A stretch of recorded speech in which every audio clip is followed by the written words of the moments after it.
everyone, welcome back. So today we'll start with corrosion. So before I start the lecture एक बार मैं आपको बता देती हूँ, क्योंकि ये चैप्टर एक तो थियोरेटिकल है एंड ऊपर से जो मैक्सिमम स्टूडेंट्स हैं वो ठीक एग्जाम से पहले देख रहे होते हैं। सो टाइम नहीं होता है कि एक बार लेक्चर देखे फिर उसके बाद पढ़े। सो कोशिश ये रहेगी कि हम साथ ही साथ याद करते जाए। ठीक है, ऐसे समझिए कि जाके एकदम एग्जाम में लिख सकते हैं। ठीक है, कोई दिक्कत नहीं है, बस लेक्चर देख लो फिर यू आर रेडी। ठीक है, ऐसे पढ़ेंगे इसको एंड उसके लिए इंपॉर्टेंट है कि इस चैप्टर को पढ़ने के लिए आपको एक सीक्वेंस बनाना जरूरी है कि इस चैप्टर का ऐसा सीक्वेंस है, वरना आप कंफ्यूज होते रहोगे। जैसे कि आपका पहला है आपका कोरोशन। ठीक है, तो आपको क्या पढ़ना है इसमें, बस सबसे पहले कोरोशन का डेफिनेशन पढ़ लेना है। ठीक है, फिर उसका क्या कॉजेस होता है। ठीक है, फिर मतलब एक तरीके से ये ऐसा है कि कोरोशन का एकदम ब्रेक डाउन है। ठीक है, क्या सबसे पहले कॉजेस पढ़ेंगे, फिर इफेक्ट्स देखेंगे, फिर इसके कुछ टाइप्स होते हैं। ठीक है, फिर टाइप्स को हम डिटेल्ड वे में पढ़ेंगे कि इसके ये टाइप है वो टाइप है। एंड टाइप्स में ही आएगा इसके रिएक्शंस, कुछ रिएक्शंस है वो हमको पढ़ने होते हैं। एंड फिर इसका जो फैक्टर्स है जो कोरोशन कॉज करता है, उसके बाद हम कोरोशन कंट्रोल मेथड्स देखेंगे। ठीक है, इस तरीके से एक सीक्वेंस रखो दिमाग में तो बहुत इजी लगेगा और जल्दी से जल्दी ये चैप्टर कवर हो जाएगा। ठीक है, so let us start. So सबसे पहले जो हम टॉपिक पढ़ेंगे वो है कोरोशन। कोरोशन होता क्या है एक्चुअली में, कोरोशन पूरे चैप्टर का नाम है।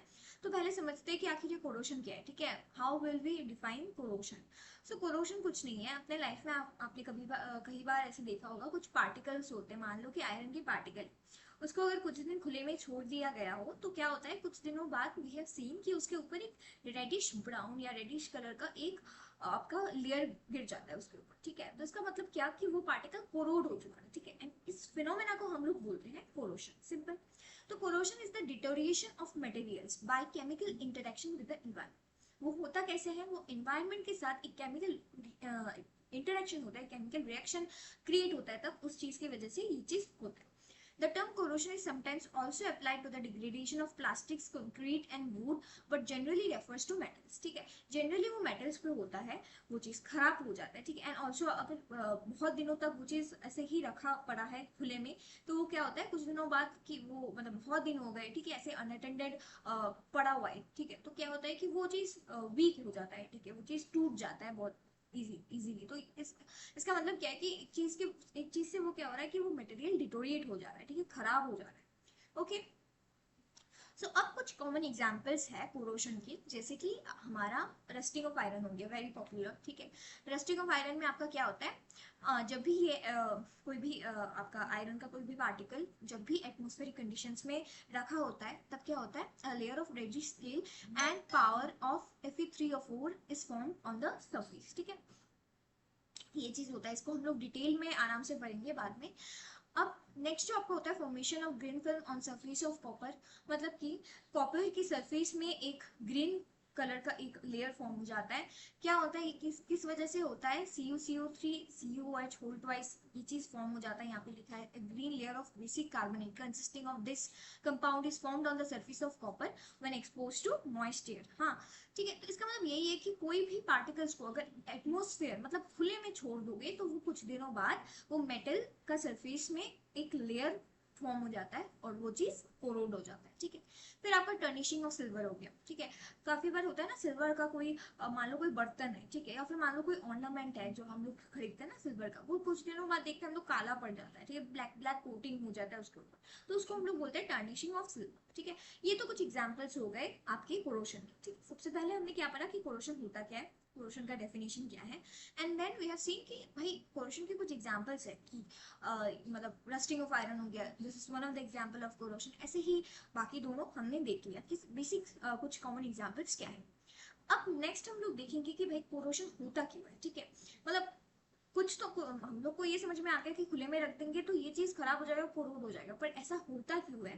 कोई भी मेटल है ना, मेटल नेचर में कैसे एग्जिस्ट करता है, ठीक है, वो एग्जिस्ट करता है इन इट्स कॉम्बाइंड फॉर्म। मतलब कि जैसे मेटल ऑक्साइड हो गया, ठीक है, मेटल सल्फाइड हो गया, किसी और के साथ कंबाइन होके इस कंबाइंड स्टेट में वो नेचर में प्रेजेंट होता है। ठीक है, क्यों होता है प्रेजेंट, क्योंकि वो इस कंबाइंड स्टेट में इट इज थर्मोडाइनेमिकली स्टेबल, वो स्टेबल होता है इस कंबाइंड फॉर्म में। ठीक है, एंड ये जो मेटल का ऑक्साइड हो गया, मेटल का सल्फाइड हो गया, ये जो कॉम्बाइंड फॉर्म है, इस कॉम्बाइंड फॉर्म को हम लोग बोलते हैं क्या बोलते हैं हम लोग इसको, ओर बोलते हैं, ठीक है। इसको हम लोग मेटल प्लस मान लो कि उसका कोई भी ऑक्साइड है, ठीक है, या फिर सल्फाइड है, इस चीज को हम लोग क्या बोलते हैं, इस चीज को हम लोग बोलते हैं ओर, इस कॉम्बाइंड स्टेट को हम लोग बोलते हैं ओर, ठीक है। अब अच्छा भला वो नेचर में ऐसे एग्जिस्ट कर रहा था। अब हम लोग क्या करते हैं, हमको तो वो मेटल चाहिए, ठीक है, स्पेसिफिकली वो मेटल का अगर हमको जरूरत होगी तो हम क्या करते हैं, उसको एक्सट्रैक्ट कर लेते हैं उसके ओर से। हमने एक प्रोसेस पढ़ा था जिसको बोलते हैं मेटलर्जी। मेटलर्जी में क्या होता है कि उस कंबाइंड फॉर्म से उस मेटल को एक्सट्रैक्ट किया जाता है, उसको अलग कर देते हैं। जैसे मान लो ये एक कंबाइंड फॉर्म है, ठीक है, यहाँ से क्या करेंगे, मेटल को एक्सट्रैक्ट कर दिया जाता है, उसको आइसोलेट कर दिया जाता है, ठीक है।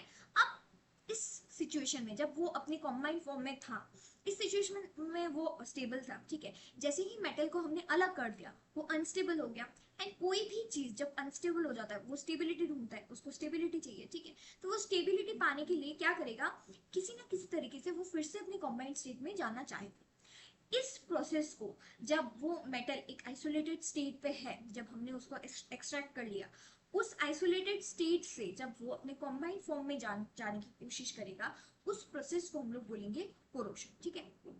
जैसे कि यहाँ पे आपको दिख रहा होगा मेटेलिक ओर, ठीक है, मिनरल और मेटल इन कंबाइंड फॉर्म में जो होता है इसको हम लोग ओर बोलते हैं, ठीक है। वो थर्मोडायनेमिकली स्टेबल है, ठीक है, अभी वो अच्छा खासा स्टेबल है। फिर उसके बाद क्या हुआ, एक्सट्रैक्शन ऑफ मेटल हुआ, हमने वहां से मेटल को एक्सट्रैक्ट कर लिया, मेटल को अलग कर लिया, तो उस चीज को हम लोग बोलते हैं मेटलर्जी। इस प्रोसेस से हम करते हैं, इस प्रोसेस का नाम होता है मेटलर्जी। तो इससे हमने प्योर मेटल हमने निकाल लिया, ठीक है। अब ये जो प्योर मेटल होता है वो काफी हाई एनर्जी में रहता है, ठीक है, मतलब बहुत ज्यादा वो अनस्टेबल होता है, ठीक है। और क्योंकि वो अनस्टेबल होता है तो वो स्टेबिलिटी चाहेगा, तो स्टेबिलिटी चाहने के लिए वो क्या करेगा, वो एटमोस्फेयर के साथ वो कुछ एक रिएक्शन करेगा, कुछ एक जुगलबंदी करके वो फिर से अपने कॉम्बाइंड स्टेट में चला जाएगा, ठीक है। तो एक तरफ से आप इसको कोरोशन को रिवर्स ऑफ मेटलर्जी भी बोल सकते हो, ठीक है, क्योंकि ये कॉम्बाइंड फॉर्म से प्योर मेटल मेटलर्जी के प्रोसेस से हो रहा है, एंड प्योर मेटल से फिर से कॉम्बाइंड फॉर्म में कैसे आ रहा है, कोरोशन के प्रोसेस से हो रहा है। सिंपल चीज है। अब कोरोशन क्यों होता है, ठीक है, एक साथ साथ ही साथ एकदम सीखते जाओ, ठीक है, भूलोगे नहीं, एग्जाम में आराम से बना के लिख के आ पाओगे। कोरोशन क्यों होता है, क्योंकि हमारा जो मेटल है वो नेचर में कैसे एग्जिस्ट करता है, वो कंबाइंड फॉर्म में एग्जिस्ट करता है, पता चल गया। वो कंबाइंड फॉर्म को हम लोग क्या बोलते हैं, वो ओर होता है, ठीक है। वो कंबाइंड फॉर्म में नेचर में मेरा मेटल एग्जिस्ट करता है, ठीक है। अब उस कंबाइंड स्टेट में वो बहुत ज्यादा स्टेबल होता है, सिंपल चीज, ठीक है। अब क्या होता है ना, काफी बार हम लोग उस मेटल को एक्सट्रैक्ट कर लेते हैं उसको आइसोलेटेड फॉर्म में, ठीक है, मतलब सिर्फ मेटल को निकाल लेते हैं, ठीक है। जब हमने मेटल को निकाल लिया तो वो अनस्टेबल हो गया, काफी हाई एनर्जी हो गया उसको, तो उसको भी स्टेबिलिटी चाहिए। स्टेबिलिटी जाने के लिए वो क्या करेगा, वो फिर से कॉम्बाइंड फॉर्म में जाना चाहेगा, ठीक है। तो कॉम्बाइंड फॉर्म में क्योंकि वो जाना चाह रहा है, तो उस जो प्रोसेस जैसे भी वो जाएगा, कैसे जाएगा, वो एटमोस्फेयर के साथ कुछ रिएक्शंस करेगा, क्योंकि एटमोस्फेयर में क्या प्रेजेंट है, हमारे ऑक्साइड्स वगैरह सब, ऑक्सीजन वगैरह सब कुछ गैसेस प्रेजेंट है, ठीक है। तो कुछ ना कुछ एक रिएक्शन करेगा एटमोस्फेयर से, करके वो क्या करेगा, आपका क्या नाम है, कॉम्बाइंड फॉर्म में चला जाएगा, ठीक है। इसलिए हम बोलते हैं ना कि कभी भी अगर पार्टिकल्स को एटमोस्फेयर में रख दो, मतलब कि खुले में रख दो, ठीक है, तो क्या करेगा, वो एटमोस्फेयर के साथ रिएक्शन करके वो कोरोड हो जाएगा, ठीक है। ये क्लियर हो गया एकदम अच्छे से। अब इफेक्ट्स ऑफ कोरोशन, तो काफी सारा इफेक्ट्स है ऑब्वियसली, क्योंकि इसमें एक मटेरियल पूरा डिस्ट्रॉय हो रहा है, पूरा डिटोरिएशन हो रहा है एक कोई भी पार्टिकल का, ठीक है, कोई भी मटेरियल का, तो इसका बहुत गंदा इफेक्ट्स भी है। जैसे कि सबसे पहला वाला क्या है आपका, corrosion causes severe economic losses, ठीक है। कुछ पॉइंट्स आपको बस याद रखना है, क्वेश्चन में अगर आ जाए बस आप खुद से ही लिख दोगे, ये तो आपको पता ही होता है कि कोरोशन का क्या क्या मतलब नुकसान क्या क्या होता है, क्या क्या इफेक्ट्स होता है, क्या होता है, इकोनॉमिक लॉसेस एविडेंट है, ठीक है, कोई भी बिल्डिंग बना रहा है, ठीक है, तो बहुत सारा पैसा खर्च हो रहा है उसमें, ठीक है। फिर कुछ दिनों बाद एटमोस्फेयर के साथ रिएक्शन करके कोई एक पार्टिकल खराब हो गया, कोरोड हो गया, ठीक है। अब काफी दिनों तक वो क्या होगा, खराब होते होते वो वीक पड़ जाएगा, वो टूट जाएगा। टूट जाएगा तो सेफ्टी का भी सवाल है, ठीक है ना, तो सेफ्टी भी इससे हैम्पर हो रहा है, ठीक है, ये भी कंसर्न है।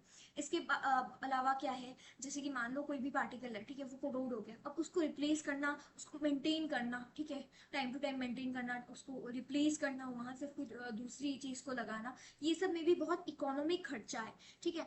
तो इसीलिए इकोनॉमिक लॉसेस होता है इसकी वजह से। दूसरा क्या होता है, metals can become brittle leading to the failure of machine parts, जैसे बोला कि मेटल्स कुछ दिनों बाद क्या होगा, वो ब्रिटल हो जाएगा, मतलब इजीली टूट जाएगा। अब टूट जाएगा तो मशीन पार्ट्स का फेलियर हो जाएगा, पूरा मशीन ही खराब हो जाएगा। अगर मशीन पार्ट्स बना है कोई भी मेटल से, ठीक है, तो वो कोरोड हो जा रहा है, फिर वो ब्रिटल हो जा रहा है, वीक हो जा रहा है, फिर टूट जा रहा है, तो पूरे पूरा फेलियर हो जाएगा मशीन पार्ट्स का। फिर आपका क्या है, frequent replacement and maintenance of the corroded parts leads to indirect financial losses, जैसे कि अभी बताया था, which include production losses during replacement and maintenance, ठीक है। फिर अगला, कोरोडेड पाइप्स में lead to leakage of inflammable and toxic gases resulting in fire hazards. Obviously कोई पाइप मान लो कोरोड हो गया, ठीक है, तो क्या होगा, उससे लीकेज हो जाएगा, है ना, उससे लीक हो जाएगा, वो पाइप लीक हो जाएगा, तो उसकी वजह से क्या होगा, टॉक्सिक गैसेस निकल जाएंगे, ठीक है। वो आग भी लग सकता है, बहुत कुछ हो सकता है। ये सब तो खुद से ही मतलब समझ में आ रहा है एकदम, ठीक है, ऐसा नहीं कि भाई याद करना पड़ेगा, ये सब एकदम लॉजिकल चीजें है। फिर दूसरा क्या है, it has been estimated that nearly 25% of the annual production of iron is wasted because of corrosion, ठीक है, क्योंकि आयरन इजिली कोरोड हो जाता है, तो इसके लिए काफी नुकसान होता है ड्यू टू कोरोजन, ठीक है। अब अगला जो आपका आता है वो है थ्योरी ऑफ कोरोजन, ठीक है। थ्योरी ऑफ कोरोजन क्या है हमारा, कोरोजन कुछ टाइप्स के हैं। अब तक हमने क्या क्या देख ली, एकदम सिंपल एक फ्लो चार्ट रखो ये चैप्टर पढ़ते हुए, कोरोजन पढ़ लिया, कोरोजन का डेफिनेशन पढ़ लिया, डन। सेकंड मैंने क्या पढ़ा, कुछ एग्जांपल्स पढ़े, डन। तीसरा मैंने क्या पढ़ा, मैंने देखा कि इसका ये होता क्यों है, कॉजेस देखा इसका। फोर्थ मैंने क्या देखा कि इसका इफेक्ट्स क्या होगा। अब मैं उसके कुछ टाइप्स को पढ़ूंगी, बस मेरा चैप्टर खत्म हो जाएगा। अब टाइप्स क्या है, कोरोशन दो टाइप के हो सकते हैं, एक होता है आपका केमिकल या ड्राई कोरोशन, दूसरा होता है आपका इलेक्ट्रोकेमिकल या वेट कोरोशन, ठीक है। अब इनमें भी सब टाइप्स है, केमिकल और ड्राई कोरोशन भी, ऑक्सीडेशन कोरोशन होता है, corrosion by other other gases होता है। फिर आपका इलेक्ट्रोकेमिकल और वेट कोरोशन में ये कुछ कोरोशन होता है, ठीक है, ये बस टाइप्स है। अब अच्छे से समझेंगे कि केमिकल ड्राई कोरोशन होता क्या है या फिर इलेक्ट्रोकेमिकल और वेट कोरोशन होता क्या है, अच्छे से समझेंगे, ठीक है। अब सबसे पहले हमारा आता है ड्राई और केमिकल कोरोशन, और केमिकल कोरोशन, ठीक है। ड्राई कोरोशन मतलब नाम से ही समझ में आ रहा है, ड्राई है, ठीक है, उसमें कुछ दूसरा वाला आपने देखा होगा वेट है, ठीक है, ये वाला ड्राई है। मतलब इसमें क्या होता है ना, इस टाइप ऑफ कोरोशन में, इस टाइप ऑफ कोरोशन में डायरेक्ट अटैक होता है, डायरेक्ट एटमॉस्फेयर के गैसेस अटैक करते हैं कहाँ पे, मेटल सरफेस पे, और मेटल सरफेस पे एक कोटिंग हो जाता है, ठीक है। जैसे मान लो ये आपके एटमॉस्फेयर की गैसेस है, ये आपके एटमॉस्फेयर की गैसेस है, ये कोई भी आपका मेटल का पार्टिकल है, ठीक है, उसके सरफेस पे वो डायरेक्ट अटैक कर देगा, डायरेक्ट अटैक करके वहां पे एक कोटिंग बना लेगा, बस सिंपल। इसको बोलते हैं ड्राई और केमिकल कोरोशन, ठीक है। इसका डेफिनेशन क्या है, it occurs because of direct chemical action of the environment on the metal surface in the absence of moisture और अ लिक्विड इलेक्ट्रोलाइट। ऑब्वियसली क्योंकि ये ड्राई है, ठीक है, सूखा हुआ, मतलब यहाँ पे कोई लिक्विड या इलेक्ट्रोलाइट प्रेजेंट नहीं है, ठीक है, सिंपल, अभी याद हो गया साथ ही साथ, ठीक है। अब it generally occurs at a temperature higher than 100 degree Celsius. ये भी एकदम लॉजिकल लग रहा है, क्योंकि ड्राई है, कोई लिक्विड नहीं है, इसका मतलब क्या, सूख गया वो, तो टेम्परेचर बहुत ज्यादा है उसमें, ठीक है, कोई भी लिक्विड है वो भी एकदम उड़ गया होगा, ऐसे ऐसे इसको बस याद रखो। when it's not possible to develop a surface water layer, ठीक है, वाटर लेयर डेवलप करना सरफेस नहीं होता, सॉरी, वाटर लेयर डेवलप करना, वाटर लेयर, हाँ, सरफेस वाटर लेयर डेवलप करना पॉसिबल नहीं होता। अब इसके भी तीन टाइप्स है, ठीक है, ड्राई और केमिकल कोरोशन के। क्या तीन टाइप्स है, एक है आपका oxidation corrosion, corrosion by other gases, और एक है आपका लिक्विड मेटल कोरोशन, ठीक है। तो अब इसके तीन टाइप्स है, यहाँ पे भी और एक टाइप हो जाएगा, यहाँ पे और एक टाइप हो जाएगा, आप लिख लेना, यहाँ पे एक लिक्विड कोरोशन वाला भी हो जाएगा, ओके। सो अब सबसे पहले हम लोग पढ़ेंगे कि ऑक्सीडेशन कोरोशन क्या होता है। As the name suggest, oxidation corrosion मतलब कि उस मेटल का ऑक्साइड बन जाना, ठीक है, मेटल ऑक्साइड बन जाना, उसको हम लोग बोलेंगे कि ऑक्सीडेशन कोरोशन।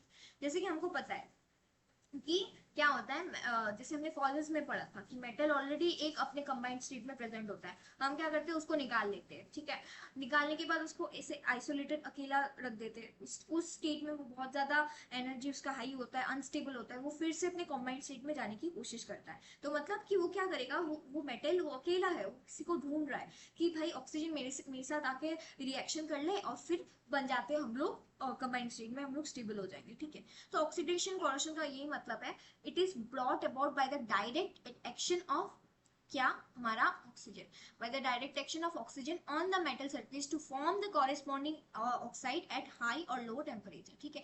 कोई भी मेटल है, मान लो कोई भी मेटल है, उसका मतलब डायरेक्ट अटैक होता है ऑक्सीजन का, उसके बाद क्या होता है, वो कॉरेस्पॉन्डिंग आपका जो भी है, जो भी मेटल है मान लो, ठीक है, उसका ऑक्साइड फॉर्म हो जाता है, मतलब ये फिर से कॉम्बाइंड स्टेट में आ गया, ठीक है। पहले वो अकेला था, फिर उसने क्या किया, एनवायरनमेंट में जो आपका ऑक्सीजन प्रेजेंट है उसके साथ उसने रिएक्शन कर लिया, कुछ केमिकल इंटरेक्शन हो गया उनका, और फिर वो कॉम्बाइंड स्टेट में आके भाई खुशी वाला हो गया, वो स्टेबल हो गया, ठीक है। तो इस टाइप के कोरोशन को हम लोग बोलते हैं ऑक्सीडेशन कोरोशन। नाम से ही समझ में आ रहा है, डायरेक्ट एक्शन ऑफ ऑक्सीजन होगा on metal surface in case of oxidation corrosion. Clear हो गया, याद हो गया।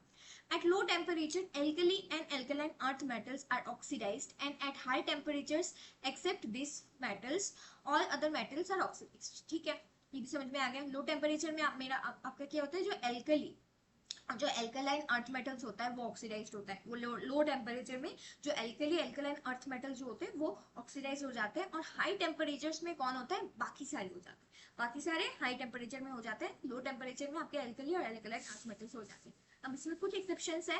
क्या, आपका सिल्वर हो गया, आपका क्या कहते हैं गोल्ड हो गया, प्लेटिनम हो गया, ये कुछ एक्सेप्शंस है तीनों, ठीक है। तीनों वैसे भी साथ साथ ही रहते हैं हमेशा। Done. It generally takes place in the absence of moisture, ठीक है। क्यों ये मॉइस्चर के एब्सेंस में है, क्योंकि हमने देखा कि ये ड्राई कोरोशन का एग्जांपल है। तो ड्राई मतलब टाइप है, तो ड्राई कोरोशन का अगर टाइप है तो ये obviously in the absence of moisture होगा। यहाँ से ये भी याद होगा। अब इसका मैकेनिज्म क्या है, कैसे ये होता है, ये भी एकदम सिंपल है, ठीक है। क्या होगा, ज्यादा से ज्यादा एक ही चीज होगा कि ऑक्सीजन आएगा, वो अटैक करेगा मेटल सरफेस में, और वो कॉरेस्पॉन्ड मेटल ऑक्साइड बन जाएगा। यही है बस, और कुछ नहीं। The metal surface reacts directly with oxygen forming an oxide layer, ठीक है। मेटल सरफेस क्या करता है, डायरेक्टली उसको वो खुला है, खुले जगह में रखा हुआ है, ठीक है। तो आपके एटमॉस्फेयर में क्या है, ऑक्सीजन है, उसके साथ डायरेक्टली रिएक्शन करता है, रिएक्शन करके एक ऑक्साइड लेयर फॉर्म कर देता है। This oxide layer acts as a barrier and prevents further oxidation of the metal. अब ऑलरेडी एक मेटल सरफेस के ऊपर एक ऑक्साइड लेयर बन गया, ठीक है। अब फर्दर ऑक्साइड लेयर नहीं बन पाएगा, क्योंकि ऑलरेडी ये एक बैरियर जैसा बन गया कि भाई मैं बन गया हूँ अभी, और मेरा मेटल सरफेस खाली नहीं है कि तुम आके रिएक्शन कर लो, ठीक है। तो फर्दर ऑक्सीडेशन से ये वो करता है, जब एक बार हो गया तो फर्दर ऑक्सीडेशन नहीं होने देता। For further oxidation to take place, either the metal must diffuse outward through the oxide layer or oxygen must diffuse inward. क्या बोल रहा है, ठीक है। मान लो ये आपका मेटल सरफेस है, ठीक है, ये आपका एक ऑक्साइड लेयर बन गया, और बाहर क्या है, ऑक्सीजन है, ठीक है। ऑक्सीजन चाह रहा है कि इस मेटल सरफेस के साथ रिएक्शन कर दे, पर बीच में ये दरार कौन पैदा कर रहा है, ये ऑक्साइड लेयर, जो कि पहले ही फॉर्म हो चुका है। तो अब ताकि फर्दर ऑक्सीडेशन हो, उसके लिए क्या होना चाहिए, क्या पॉसिबिलिटीज है। एक तो ये है कि ये जो मेटल है ये इसको डिफ्यूज आउटवर्ड्स, मतलब ये इसको यहाँ से ये निकल के फिर ऑक्सीजन के साथ रिएक्शन कर ले, या फिर क्या, ऑक्सीजन यहाँ से कैसे कैसे भी करके डिफ्यूज इनवर्ट होके ये नीचे आके मेटल के साथ रिएक्शन कर ले। यही दो पॉसिबिलिटी है, ठीक है। अब दोनों में ही सबसे ज्यादा पॉसिबिलिटी कौन सा है, outward diffusion of the metal, मतलब मेटल यहाँ से निकल के ऑक्सीजन के साथ रिएक्शन कर लेगा, वो डिफ्यूज हो जाएगा बाहर की तरफ। ये ज्यादा पॉसिबल है, क्यों, क्योंकि जो मेटल आयन है, क्योंकि जो मेटल आयन है आपका, ठीक है, वो कंपैरेटिवली स्मॉल साइज का होता है, ठीक है। तो वो अच्छे से मतलब इजीली निकल पाएगा, कोई भी छोटा आदमी अच्छे से एक जगह से निकल पाएगा ना, रैदर देन कि बड़ा मतलब बल्कि आदमी अंदर घुस पाए। इस चीज से ये चीज को याद रखो, ठीक है। तो ऑक्सीजन एटम क्योंकि थोड़ा बड़े साइज का होता है, उनको पता होता है ना, ऑक्सीजन आपके पीरियडिक टेबल में उस तरफ होता है, ठीक है। तो मेटल आयंस यूजुअली क्या होते हैं, छोटे होते हैं, ठीक है। Also it is an ion. तो इसलिए क्या होगा आपका, क्या कहते हैं, क्योंकि साइज डिफरेंस है इन दोनों में, ठीक है। मेटल आयन आपका छोटा है, तो ये इजीली बाहर निकल जाता है और ऑक्सीजन के साथ रिएक्शन कर लेता है, रेदर देन कि आपका ऑक्सीजन बाहर से अंदर डिफ्यूज हो, ठीक है। दोनों ही पॉसिबल है, पर दोनों ही होता भी है, both the transfers occur, but पहला वाला फास्ट है तो ये जल्दी हो जाता है, फिर रिएक्शन हो जाता है, फिर ऑक्साइड लेयर फिर बन जाता है, ठीक है। ये क्लियर हो गया आराम से। अब जो रिएक्शंस होते हैं यहाँ पे देख लो, एकदम इजी है, कुछ नहीं। आपका ये मेटल है, ठीक है। मेटल क्या कर रहा है, मेटल क्या करता है, अपना इलेक्ट्रॉन लूज करता है, ठीक है। यहाँ पे ये ऑक्सीडाइज हो गया, ठीक है। ये M में था, ये आयन बन गया जल्दी से, ठीक है। और 2 इलेक्ट्रॉन उसने लूज किया, ठीक है। और हम क्या बोलते हैं, इलेक्ट्रॉन को लूज करना, ठीक है, उसको क्या बोलते हैं हम लोग बोलते हैं उसको ऑक्सीडेशन होना, ठीक है। अब नेक्स्ट क्या हुआ, ये मेरा ऑक्सीजन था, ऑक्सीजन आपका एटमोसफेयर में था, ऑक्सीजन ने क्या किया, वो इलेक्ट्रॉन ले लिया। इलेक्ट्रॉन लेने के बाद उसने क्या किया, उसने भी अपना आयन बना लिया, ठीक है। O2 माइनस बना लिया। यहाँ पे क्या हो रहा है, गेन ऑफ इलेक्ट्रॉन्स हो रहा है, ठीक है। इलेक्ट्रॉन का एक्सेप्ट कर रहा है, अगर इलेक्ट्रॉन को एक्सेप्ट कर रहा है, गेन हो रहा है इलेक्ट्रॉन का, तब क्या होता है, रिडक्शन। और अगर इलेक्ट्रॉन लूज कर रहा है तब क्या होता है, ऑक्सीडेशन। तो पहले वाले केस में क्या हो रहा है आपका, पहले वाले केस में आपका हो रहा है ऑक्सीडेशन, और दूसरे वाले केस में आपका हो रहा है रिडक्शन। सिंपल चीज है। मेटल ने क्या किया, मेटल का काम ही है कि वो अपना इलेक्ट्रॉन लूज करे और वो अपने आयन स्टेट में चला जाए, ठीक है। तो वो क्या करेगा, अपना इलेक्ट्रॉन लूज करेगा, लूज करके वो अपने आयन स्टेट में चला जाएगा। एंड उस चीज को क्या बोलते हैं, जहाँ पे लॉस ऑफ इलेक्ट्रॉन्स होता है उसको बोलते हैं ऑक्सीडेशन। फिर आपका रिडक्शन होता है। ऑक्सीडेशन हुआ तो रिडक्शन भी होगा। रिडक्शन क्या होता है, वो जो ऑक्सीजन प्रेजेंट है, अब तो मेटल के बारे में बात कर ले, ऑक्सीजन प्रेजेंट है, दूसरा चीज, दो ही चीज है, मेटल और ऑक्सीजन, ठीक है। अब ऑक्सीजन क्या करेगा, वो इलेक्ट्रॉन लेगा, एक्सेप्ट करेगा, गेन करेगा, तो उसका रिडक्शन होगा, वो फिर O2 माइनस बना देता है, ठीक है। अब जो ओवरऑल रिएक्शन क्या होगा मेरा, क्या कहते हैं 2m, मतलब मेटल प्लस आपका ऑक्सीजन ने क्या दिया, ये Mn plus plus O2 minus, मतलब अभी ये मेरा मेटल ऑक्साइड बन गया, ठीक है। अब जो दूसरे टाइप का कोरोशन होता है वो हमारा होता है वेट और इलेक्ट्रोकेमिकल कोरोशन, ठीक है। वेट वेट का मतलब क्या होता है कि कोई लिक्विड या इलेक्ट्रोलाइट प्रेजेंट होगा, कोई एक लिक्विड सब्सटेंस, ठीक है, मतलब वेट, तो कोई एक लिक्विड सब्सटेंस प्रेजेंट होगा। एंड आपका इलेक्ट्रोकेमिकल रिएक्शन, उसका मतलब क्या होता है कि कोई इलेक्ट्रोकेमिकल जो मैकेनिज्म है वो फॉलो करेगा इस वाले कोरोशन, ठीक है। इतना समझ में आ गया। This type of corrosion occurs under weight और मॉइस्ट कंडीशन, ये तो एकदम ही क्लियर हो गया, आराम से लिख लोगे, नाम से ही समझ में आ रहा है। And is more common than dry corrosion, ये याद रख लेना कि वो ड्राई कोरोशन से ज्यादा कॉमन है, मतलब वेट कोरोशन ज्यादा कॉमन है। इट ऑकर्स व्हेन, कब होता है ये occur, a metal is in contact with a conducting liquid or when metals of different reactivities are in contact with a solution। क्यों ये चीज लिखा है कि क्यों ऐसा होने से ही ऐसा होगा, क्योंकि आप समझो जो इलेक्ट्रोकेमिकल मैकेनिज्म है, थोड़ा थोड़ा सा हमको पता होता है कि दो आपका एक इलेक्ट्रोलाइट होता है और एक आपका एनोड, एक आपका कैथोड, ये तीनों चीज होना पड़ता है, ठीक है। एंड जब मेटल्स डिफरेंट रिएक्टिविटीज के नहीं होंगे तो ये चीज पॉसिबल नहीं होगा, इसमें इलेक्ट्रोकेमिकल जो सेल है वो ही नहीं बनेगा, सिंपल चीज है। इसीलिए मेटल्स ऑफ डिफरेंट रिएक्टिविटीज होना जरूरी है, पहला। दूसरा, metal is in contact with a conducting liquid, ठीक है। वेट वेट कोरोशन ही है भाई, भीगा हुआ कोरोशन। वेट कोरोशन तभी होगा अगर कोई कंडक्टिंग लिक्विड है, अगर लिक्विड प्रेजेंट नहीं है तो ये कोरोशन नहीं होगा। डन। अब वेट और केमिकल कोरोशन होने के लिए कुछ कंडीशंस है जो कि सेटिस्फाई होने चाहिए, मतलब कुछ कंडीशंस है जो कि अगर फॉलो होंगे तो ही वो इलेक्ट्रोकेमिकल सेल पैदा होगा, अगर इलेक्ट्रोकेमिकल सेल अगर पैदा होगा तभी इलेक्ट्रोकेमिकल मैकेनिज्म भी फॉलो होगा और तभी ये वाला कोरोशन होगा। क्या कंडीशंस है, ध्यान से देखो। There must be separate anodic and cathodic areas, ठीक है। मेटल में ही आपके सेपरेट एनोडिक और कैथोडिक एरिया होना चाहिए। दूसरा क्या, there must be electrode potential between the anode and cathode, ठीक है। इलेक्ट्रोड पोटेंशियल होना चाहिए, ऑब्वियसली अगर नहीं होगा तो इलेक्ट्रोकेमिकल सेल ही पैदा नहीं होगा, ठीक है। दूसरा क्या है, there must be a metal path connecting the anode and cathode, ठीक है। एक पाथ होना चाहिए जो दोनों को कनेक्ट कर रहा है। फिर चौथा क्या है आपका, conducting liquid should be present between two electrodes, ठीक है। ऑब्वियसली लिक्विड तो प्रेजेंट होना ही पड़ेगा, ठीक है। ये तो कुछ चीजें हैं जो कि बहुत ज्यादा इंपॉर्टेंट है, वरना इलेक्ट्रोकेमिकल जो मैकेनिज्म है वही नहीं होगा, ठीक है। कंडक्टिंग लिक्विड होना चाहिए, लिक्विड होना चाहिए, दो इलेक्ट्रोड होना चाहिए, ये तो एकदम ही इंपॉर्टेंट है फॉर इलेक्ट्रोकेमिकल मैकेनिज्म, ठीक है। एंड कोई इलेक्ट्रोड पोटेंशियल होना चाहिए, वरना तो सेल ही पैदा नहीं होगा। एंड एक पाथ होना चाहिए जो एनोड और कैथोड को ज्वाइन कर रहा हो, सिंपल चीज है। डन। अब क्योंकि यहाँ पे एक इलेक्ट्रोकेमिकल मैकेनिज्म हो रहा है, ठीक है, तो दो टाइप का आपका इलेक्ट्रोड्स है, कैथोड और एनोड। और क्योंकि दो टाइप के इलेक्ट्रोड्स है तो दो टाइप का आपका रिएक्शंस होगा, केमिकल रिएक्शन क्या होगा, एक कैथोडिक रिएक्शन होगा, एक एनोडिक रिएक्शन होगा। हमको पता होता है एनोडिक रिएक्शन में क्या होता है, ध्यान से देखो। एनोडिक रिएक्शन में हमेशा ऑक्सीडेशन होता है। कैसे, जो एनोडिक एरिया है उसमें क्या होगा, आपका मेटल है, मेटल क्या करेगा, मेटल का तो आदत ही है वो अपना इलेक्ट्रॉन लूज कर लेता है, ठीक है। तो वो अपना इलेक्ट्रॉन लूज करेगा तो एक तरफ से क्या हो रहा है, इधर आपका ऑक्सीडेशन हो रहा है। तो अब जो ये Mn प्लस बना, ये जो मेटल आयन बना, वो डिजोल्व हो जाता है सोल्यूशन में, ठीक है। वंस दिस फॉर्म्स, ये डिजोल्व हो जाता है उस सोल्यूशन में जो आपका इलेक्ट्रोलाइट जो प्रेजेंट है वहां पे, ठीक है। अब दूसरा कैथोडिक रिएक्शन, कैथोड में क्या होता है आपका रिडक्शन, वहां पे क्या होगा, देखो वहां पे दो पॉसिबिलिटी होती है। हम अभी क्या पढ़ रहे हैं, हम पढ़ रहे हैं कि जो केमिकल रिएक्शंस होता है, सबसे पहले हमने देखा एनोडिक रिएक्शन होता है, उसमें ऑक्सीडेशन होता है, मेटल अपना इलेक्ट्रॉन लूज करता है और वो मेटल आयन बन जाता है, सिंपल।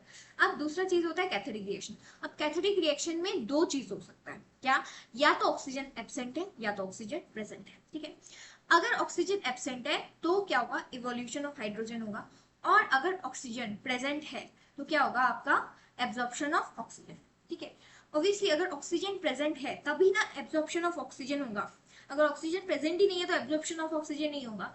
तो अगर ऑक्सीजन प्रेजेंट है तो एब्जॉर्प्शन ऑफ ऑक्सीजन होगा, और अगर ऑक्सीजन प्रेजेंट नहीं है तो याद कर लो क्या होता है, हाइड्रोजन आपका इवोल्यूट हो जाता है, या फिर मतलब इवॉल्व होता है, जो भी है। ठीक है, तो ये दोनों चीज होता है। अब जो कैथोडिक रिएक्शंस है उसमें दो चीज हमको पढ़ना होता है, एक ये वाला जो मैंने अभी बोला ऑक्सीजन एब्सेंट वाला केस, और दूसरा आपका ऑक्सीजन प्रेजेंट वाला केस। तो दोनों में ही रिडक्शन होगा। ठीक है, सबसे पहले में क्या होगा, अभी सिर्फ ऑक्सीजन एब्सेंट और ऑक्सीजन प्रेजेंट ही मेन कंडीशन नहीं है, जो सबसे ज्यादा मेन कंडीशन है वो क्या है, वो है कि एनवायरमेंट एसिडिक होना चाहिए। ठीक है, ये चीज याद कर लो, यहाँ पे मैं अच्छे से एक बार लिख देती हूँ, ये इंपॉर्टेंट है, ये पूछा जाता है आपका वेट और जो ये वाला रिएक्ट क्या कहते हैं, वेट और इलेक्ट्रोकेमिकल जो आपका कोरोशन है, इट इज वेरी इंपॉर्टेंट। ठीक है, तो आपका सबसे पहले क्या होगा, हाँ सबसे पहले एनोडिक। ठीक है, सबसे पहले आपका एनोडिक रिएक्शंस होगा। ठीक है, एनोडिक रिएक्शंस में आपका क्या होगा, जो मेटल है वो क्या करेगा, वो अपना इलेक्ट्रॉन लूज करेगा। ठीक है, मान लो उसने n इलेक्ट्रॉन्स लूज की है। ठीक है, तो उसने क्या बना दिया, Mn प्लस, उसने मेटल आयन बना दी। ठीक है, उसने मेटल आयन बना दी। अब ये मेटल आयन क्या करेगा, ये डिसॉल्व हो जाएगा आपके इलेक्ट्रोलाइट। ठीक है, सब समझ में आ गया। अब कैथेटिक में क्या होता है, आपके कैथेटिक में दो दो तरीके का चीज हो सकता है। ठीक है, डिपेंडिंग ऑन द एनवायरमेंट। ठीक है, एनवायरमेंट के ऊपर डिपेंड करके दो तरीके का रिएक्शन हो सकता है। क्या, एक तो जो आपका पानी आपका इलेक्ट्रोलाइट है, ठीक है, वो एक तो जो मीडियम है आपका वो है आपका एसिडिक। ठीक है, एंड दूसरा है, और क्या पॉसिबिलिटी हो सकती है, न्यूट्रल और एल्कलाइन। ठीक है, न्यूट्रल और एल्कलाइन। डन, आपका इवोल्यूशन ऑफ हाइड्रोजन होगा, इवोल्यूशन ऑफ हाइड्रोजन होगा। ठीक है, एंड इसमें आपका क्या होगा, इसमें आपका क्या होगा, एब्जॉर्प्शन ऑफ ऑक्सीजन। ठीक है, इस वाले केस में क्या होता है, जो आपका एसिडिक वाला केस है इसमें ऑक्सीजन प्रेजेंट नहीं होता, एंड इसमें ऑक्सीजन प्रेजेंट होता है। ये कैसे याद रहेगा, कि एब्जॉर्प्शन ऑफ ऑक्सीजन हो रहा है, अगर ऑक्सीजन प्रेजेंट होगा तभी तो एब्जॉर्प्शन होगा, वरना कैसे होगा। ठीक है, ये चीज से ये चीज याद हो जाएगा। ठीक है, अब इस वाले केस में क्या रिएक्शन होते हैं, इस वाले केस में क्या रिएक्शन होते हैं, इतना तो समझ में आ गया कि दोनों में ही आपके वो होंगे, क्या कहते हैं, और क्योंकि ये कैथोड है तो यहाँ पे रिडक्शन होगा। ठीक है, अब क्या रिएक्शन होते हैं, जो आपका इलेक्ट्रॉन्स आया, ठीक है, यहाँ पे क्या बचा है, एक तरफ तो एनोडिक रिएक्शन हो रहा है, एक तरफ कैथोडिक रिएक्शन हो रहा है। एनोडिक रिएक्शन में मेरा मेरा मेटल आयन बन गया, वो चला गया पानी में, चलो खत्म। अब बचा क्या, बचा मेरा इलेक्ट्रॉन। अब इलेक्ट्रॉन ही एब्जॉर्ब होगा, गेन ऑफ इलेक्ट्रॉन होने से ही रिडक्शन होता है, एक मतलब मेन चीज जो है कैथोडिक का। ठीक है, तो अब इलेक्ट्रॉन्स कहाँ से आएगा, इलेक्ट्रॉन्स आएगा यहाँ से। ठीक है, अब ये जो मेरा ठहरा इलेक्ट्रॉन्स, ठीक है, वो इधर आएगा, और ये इन दोनों के साथ इन दोनों मीडियम में रिएक्शन करेगा। ठीक है, कैसे, सबसे पहले क्या होगा, जो हाइड्रोजन प्रेजेंट है, ठीक है, पानी में, वो क्या करेगा, आपका इलेक्ट्रॉन्स ले लेगा, एंड वो क्या करेगा, सॉरी, H प्लस आयंस जो प्रेजेंट है आपके पानी में, ठीक है, जो H प्लस आयंस प्रेजेंट है आपके पानी में, वो क्या करेगा, जो इलेक्ट्रॉन्स है वो लेगा, एंड फिर वो ऐसे इवोल्यूट हो जाएगा। डन, ठीक है, ये कब होगा, एसिडिक मीडियम में। एसिडिक मीडियम में मतलब बहुत सारा H प्लस है, इतना समझ में आ रहा है। एसिडिक मीडियम का मतलब क्या है, बहुत सारा H प्लस है। अब न्यूट्रल अल्कलाइन मीडियम है, ठीक है, तो इस वाले केस में क्या होगा, इस वाले केस में आपका जो ऑक्सीजन है, ठीक है, वो क्या करेगा, वो इलेक्ट्रॉन ले लेगा। ठीक है, इस केस में कौन लेगा, ऑक्सीजन, ऑक्सीजन प्रेजेंट है तो ऑक्सीजन का ही रिएक्शन होगा। ठीक है, एंड वो क्या करेगा, पानी के साथ रिएक्शन करके OH बना लेगा। क्या बना लेगा, OH। इस केस में OH बन जाता है, इस केस में क्या होता है, H2 बन जाता है। तो इस केस में क्या हुआ, वो जो O2 था वो एब्जॉर्ब हो गया एक तरफ से। ठीक है, तो इसमें क्या हो रहा है, एब्जॉर्प्शन ऑफ ऑक्सीजन, इसमें क्या हो रहा है, हाइड्रोजन लिबरेट हो रहा है। ठीक है, दोनों केस एकदम क्लियर हो गया। अब दोनों केस में एक चीज कॉमन है कि ये इलेक्ट्रॉन आ रहा है। ठीक है, ऑब्वियसली यहाँ से इलेक्ट्रॉन लेके फिर इलेक्ट्रॉन में एसिडिक मीडियम है तो H प्लस बहुत ज्यादा प्रेजेंट है, हमको पता है, तो H प्लस के साथ रिएक्शन, अगर इलेक्ट्रॉन गेन कर रहा है H प्लस, तो वो क्या होगा, उसका रिडक्शन होगा, तो वो H2 में चला जाएगा। ठीक है, एंड आपका दूसरा क्या है, न्यूट्रल मीडियम जो है उसमें ऑक्सीजन प्रेजेंट है मेरा। ठीक है, और अगर ऑक्सीजन प्रेजेंट है तो एब्जॉर्प्शन ऑफ ऑक्सीजन होगा, तो उसमें क्या होगा, जो ऑक्सीजन है वो पानी के साथ रिएक्ट करेगा, और फिर जो इलेक्ट्रॉन है उसको गेन करेगा, गेन करके वो OH बन जाएगा, ठीक है। यहाँ पे क्या हो रहा है, ऑक्सीजन एब्जॉर्ब हो जा रहा है, ठीक है। यहाँ पे भी आपका जो ऑक्सीजन है उसका रिडक्शन हो गया। डन। आपका जो क्या कहते हैं वेट या इलेक्ट्रोकेमिकल कोरोशन है उसका ही एक एग्जांपल है rusting of iron. Rusting of iron is a type of wet corrosion होगी, ठीक है।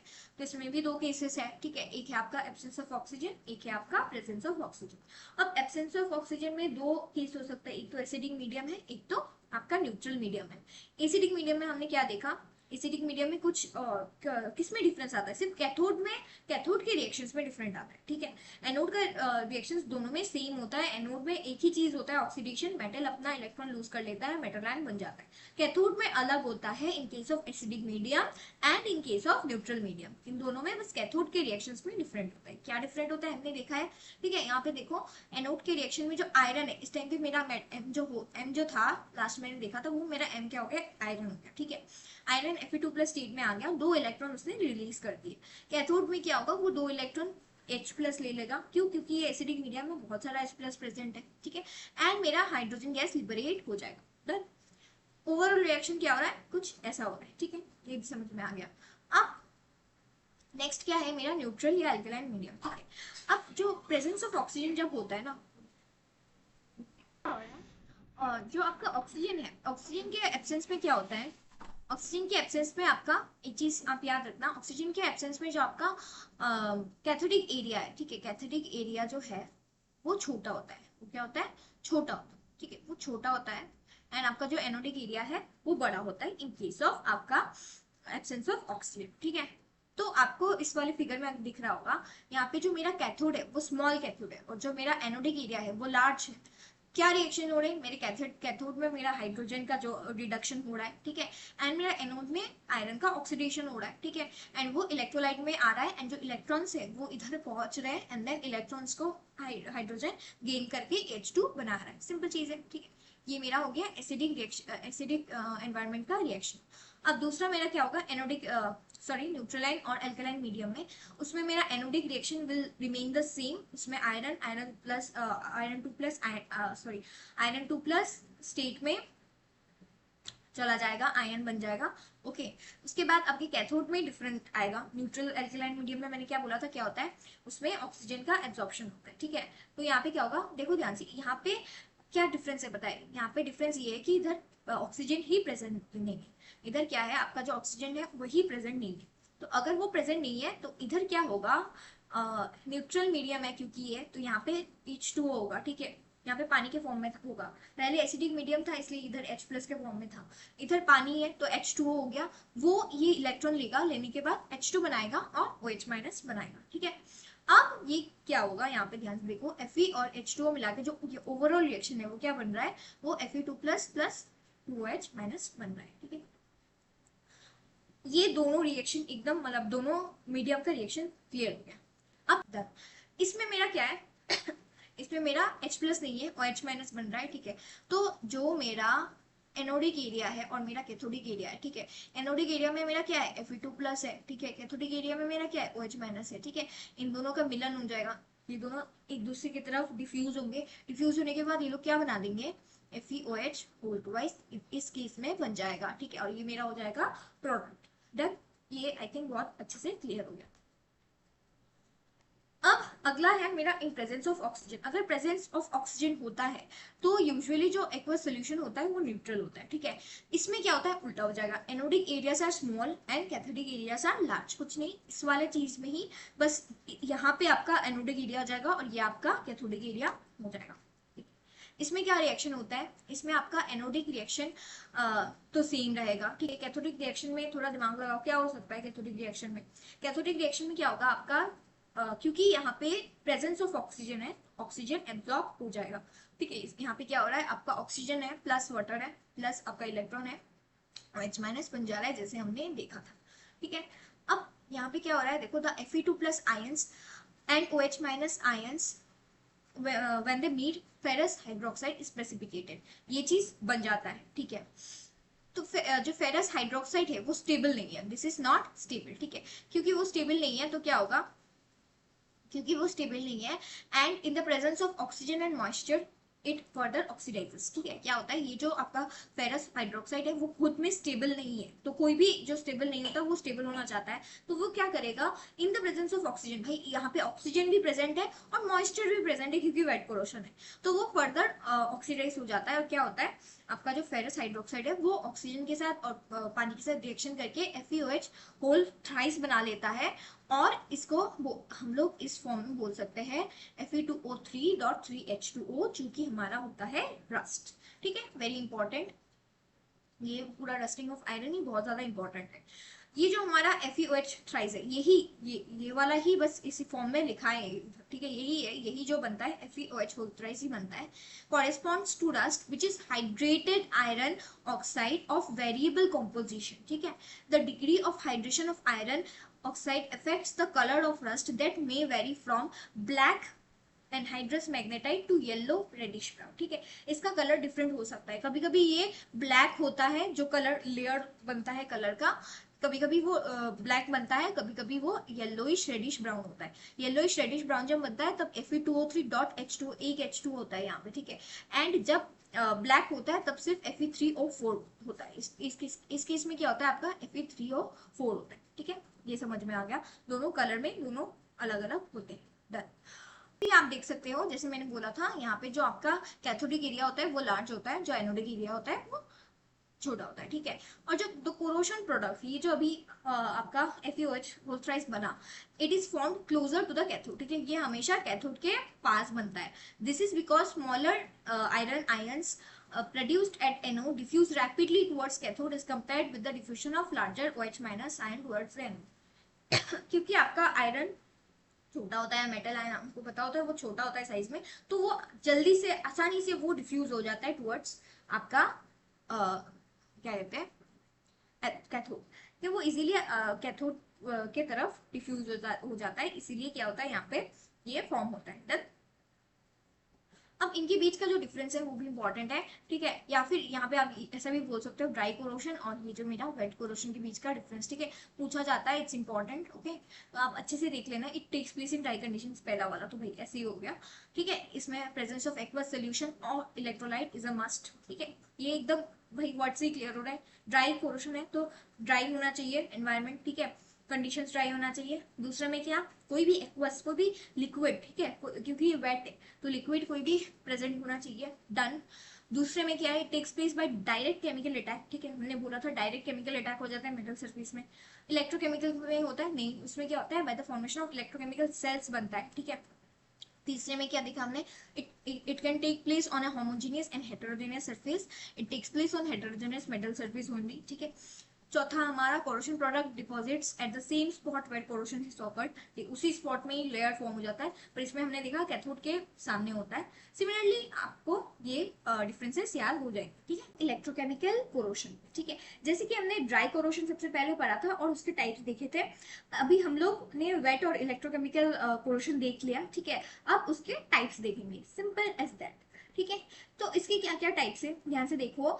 एक तरीके का आपका होता है कंसेंट्रेशन सेल कोरोशन, जिसको डिफरेंशियल एरेशन कोरोशन भी बोलते हैं। एक होता है डिफरेंशियल मेटेलिक कोरोशन। ठीक है, इसका एग्जांपल हो गया मेरा गैल्वेनिक, और इसका कुछ ये एग्जांपल्स होते हैं जो रेड कलर के बॉक्स पे है। दिस आर वेरी इंपॉर्टेंट, वो पूछे जाते हैं, कोई भी एक आपको पूछ लेगा एंड आपको बोल देगा कि आप वो निकालो। ठीक है, आई मीन आप वो लिखो। ठीक है, कोई भी एक क्वेश्चन में आ सकता है। ठीक है, कि आप पिटिंग कोरोशन या फिर गैल्वेनिक कोरोशन उसके बारे में लिखो, एक शॉर्ट नोट आ जाएगा, कुछ भी आ जाएगा, आपको एटलीस्ट पता होना चाहिए कि क्या होते हैं। ठीक है, सबसे पहले है आपका गैल्वेनिक कोरोशन। ठीक है, जब भी ऐसा कोई क्वेश्चन आए, ट्राई करना कि फिगर ड्रॉ कर दो। अगर थियरी ज्यादा पता भी नहीं हो तब भी एक एडवांटेज रहता है कि अगर डायग्राम है तो टीचर मार्क्स देते हैं। ठीक है, सो डायग्राम याद रखो और याद हो जाएगा, एकदम सिंपल है। ठीक है, एकदम आसानी से समझते हैं कि गैल्वेनिक कोरोशन है क्या। ठीक है, मान लो इसमें क्या होता है, दो डिसिमिलर मेटल्स होता है। डिसिमिलर मेटल्स मतलब दो अलग अलग मेटल्स, ठीक है, जिनकी प्रॉपर्टीज वगैरह सब अलग।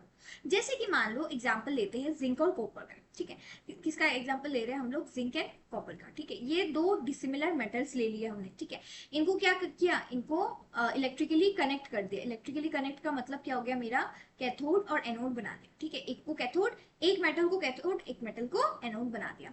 बनाने के बाद उसको क्या किया, एक इलेक्ट्रोलाइट में डुबा दिया, आधा उसको वो कर दिया, ठीक है। इसके अंदर ये मेरा क्या है, ये मेरा इलेक्ट्रोलाइट है, ठीक है, हो गया, कोई भी कंडक्टिंग लिक्विड है। देखो यहाँ पे क्या होता है, मान लो कि ये जो एनोड है वो जिंक का है और जो कैथोड है वो कॉपर का है, ठीक है।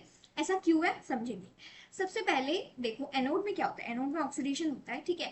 एनोड वाला पार्ट में आपको दिख रहा होगा कि ऑक्सीडेशन हो रहा है, एंड हमको पता है कि एनोड में ही कोरोशन होता है, ठीक है। क्योंकि जो हमने अभी जो वेट कोरोशन का पूरा मैकेनिज्म देखा था, रिएक्शंस देखे थे, सबसे पहले हमने क्या देखा कि वेट कोरोशन में आपका जो इलेक्ट्रोकेमिकल मैकेनिज्म है वो फॉलो होता है, एनोडिक और कैथोडिक रिएक्शंस होते हैं, एंड लास्ट में क्या होता है, इनिशियली आपका कोई एक मेटल रहता है सिंपल स्टेट में, फिर वो बाद में एक कंपाउंड बन जाता है, मतलब कोरोड हो जाता है। और वो चीज कहाँ पे होता है, एनोड पे होता है, एनोड पे स्टार्ट होता है कोरोशन होना। जैसे कि यहाँ पे क्या हो रहा है, ध्यान से देखो मैकेनिज्म में, एक जिंक कॉपर का कपल है, ठीक है। एनोड में क्या होगा, क्योंकि मैंने अभी बोला कि एनोड में मेरा जिंक है, तो मेरा जिंक क्या करेगा, जिंक 2+ बना देगा। उसके बाद देखो ध्यान से क्या होगा, ये मेरा एनोडिक रिएक्शन हो गया, ये मेरा पहला रिएक्शन हो गया जो कि एनोडिक रिएक्शन है। उसके बाद मेरा दूसरा रिएक्शन होगा जो कि कैथोडिक रिएक्शन होगा। और हमने देखा कि कैथोडिक रिएक्शन दो तरीके का होता है, एक एसिडिक एनवायरनमेंट में होगा, एक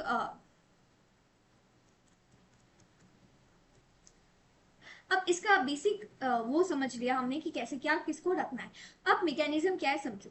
एक जिंक कॉपर कपल में क्या होता है, सबसे पहले दो तरीके का रिएक्शंस होगा, क्योंकि ये एक वेट कोरोशन है, तो इसमें क्या होगा, दो तरीके का आपका रिएक्शंस होगा। एक होगा आपका एनोडिक रिएक्शन, एक होगा आपका cathodic reaction.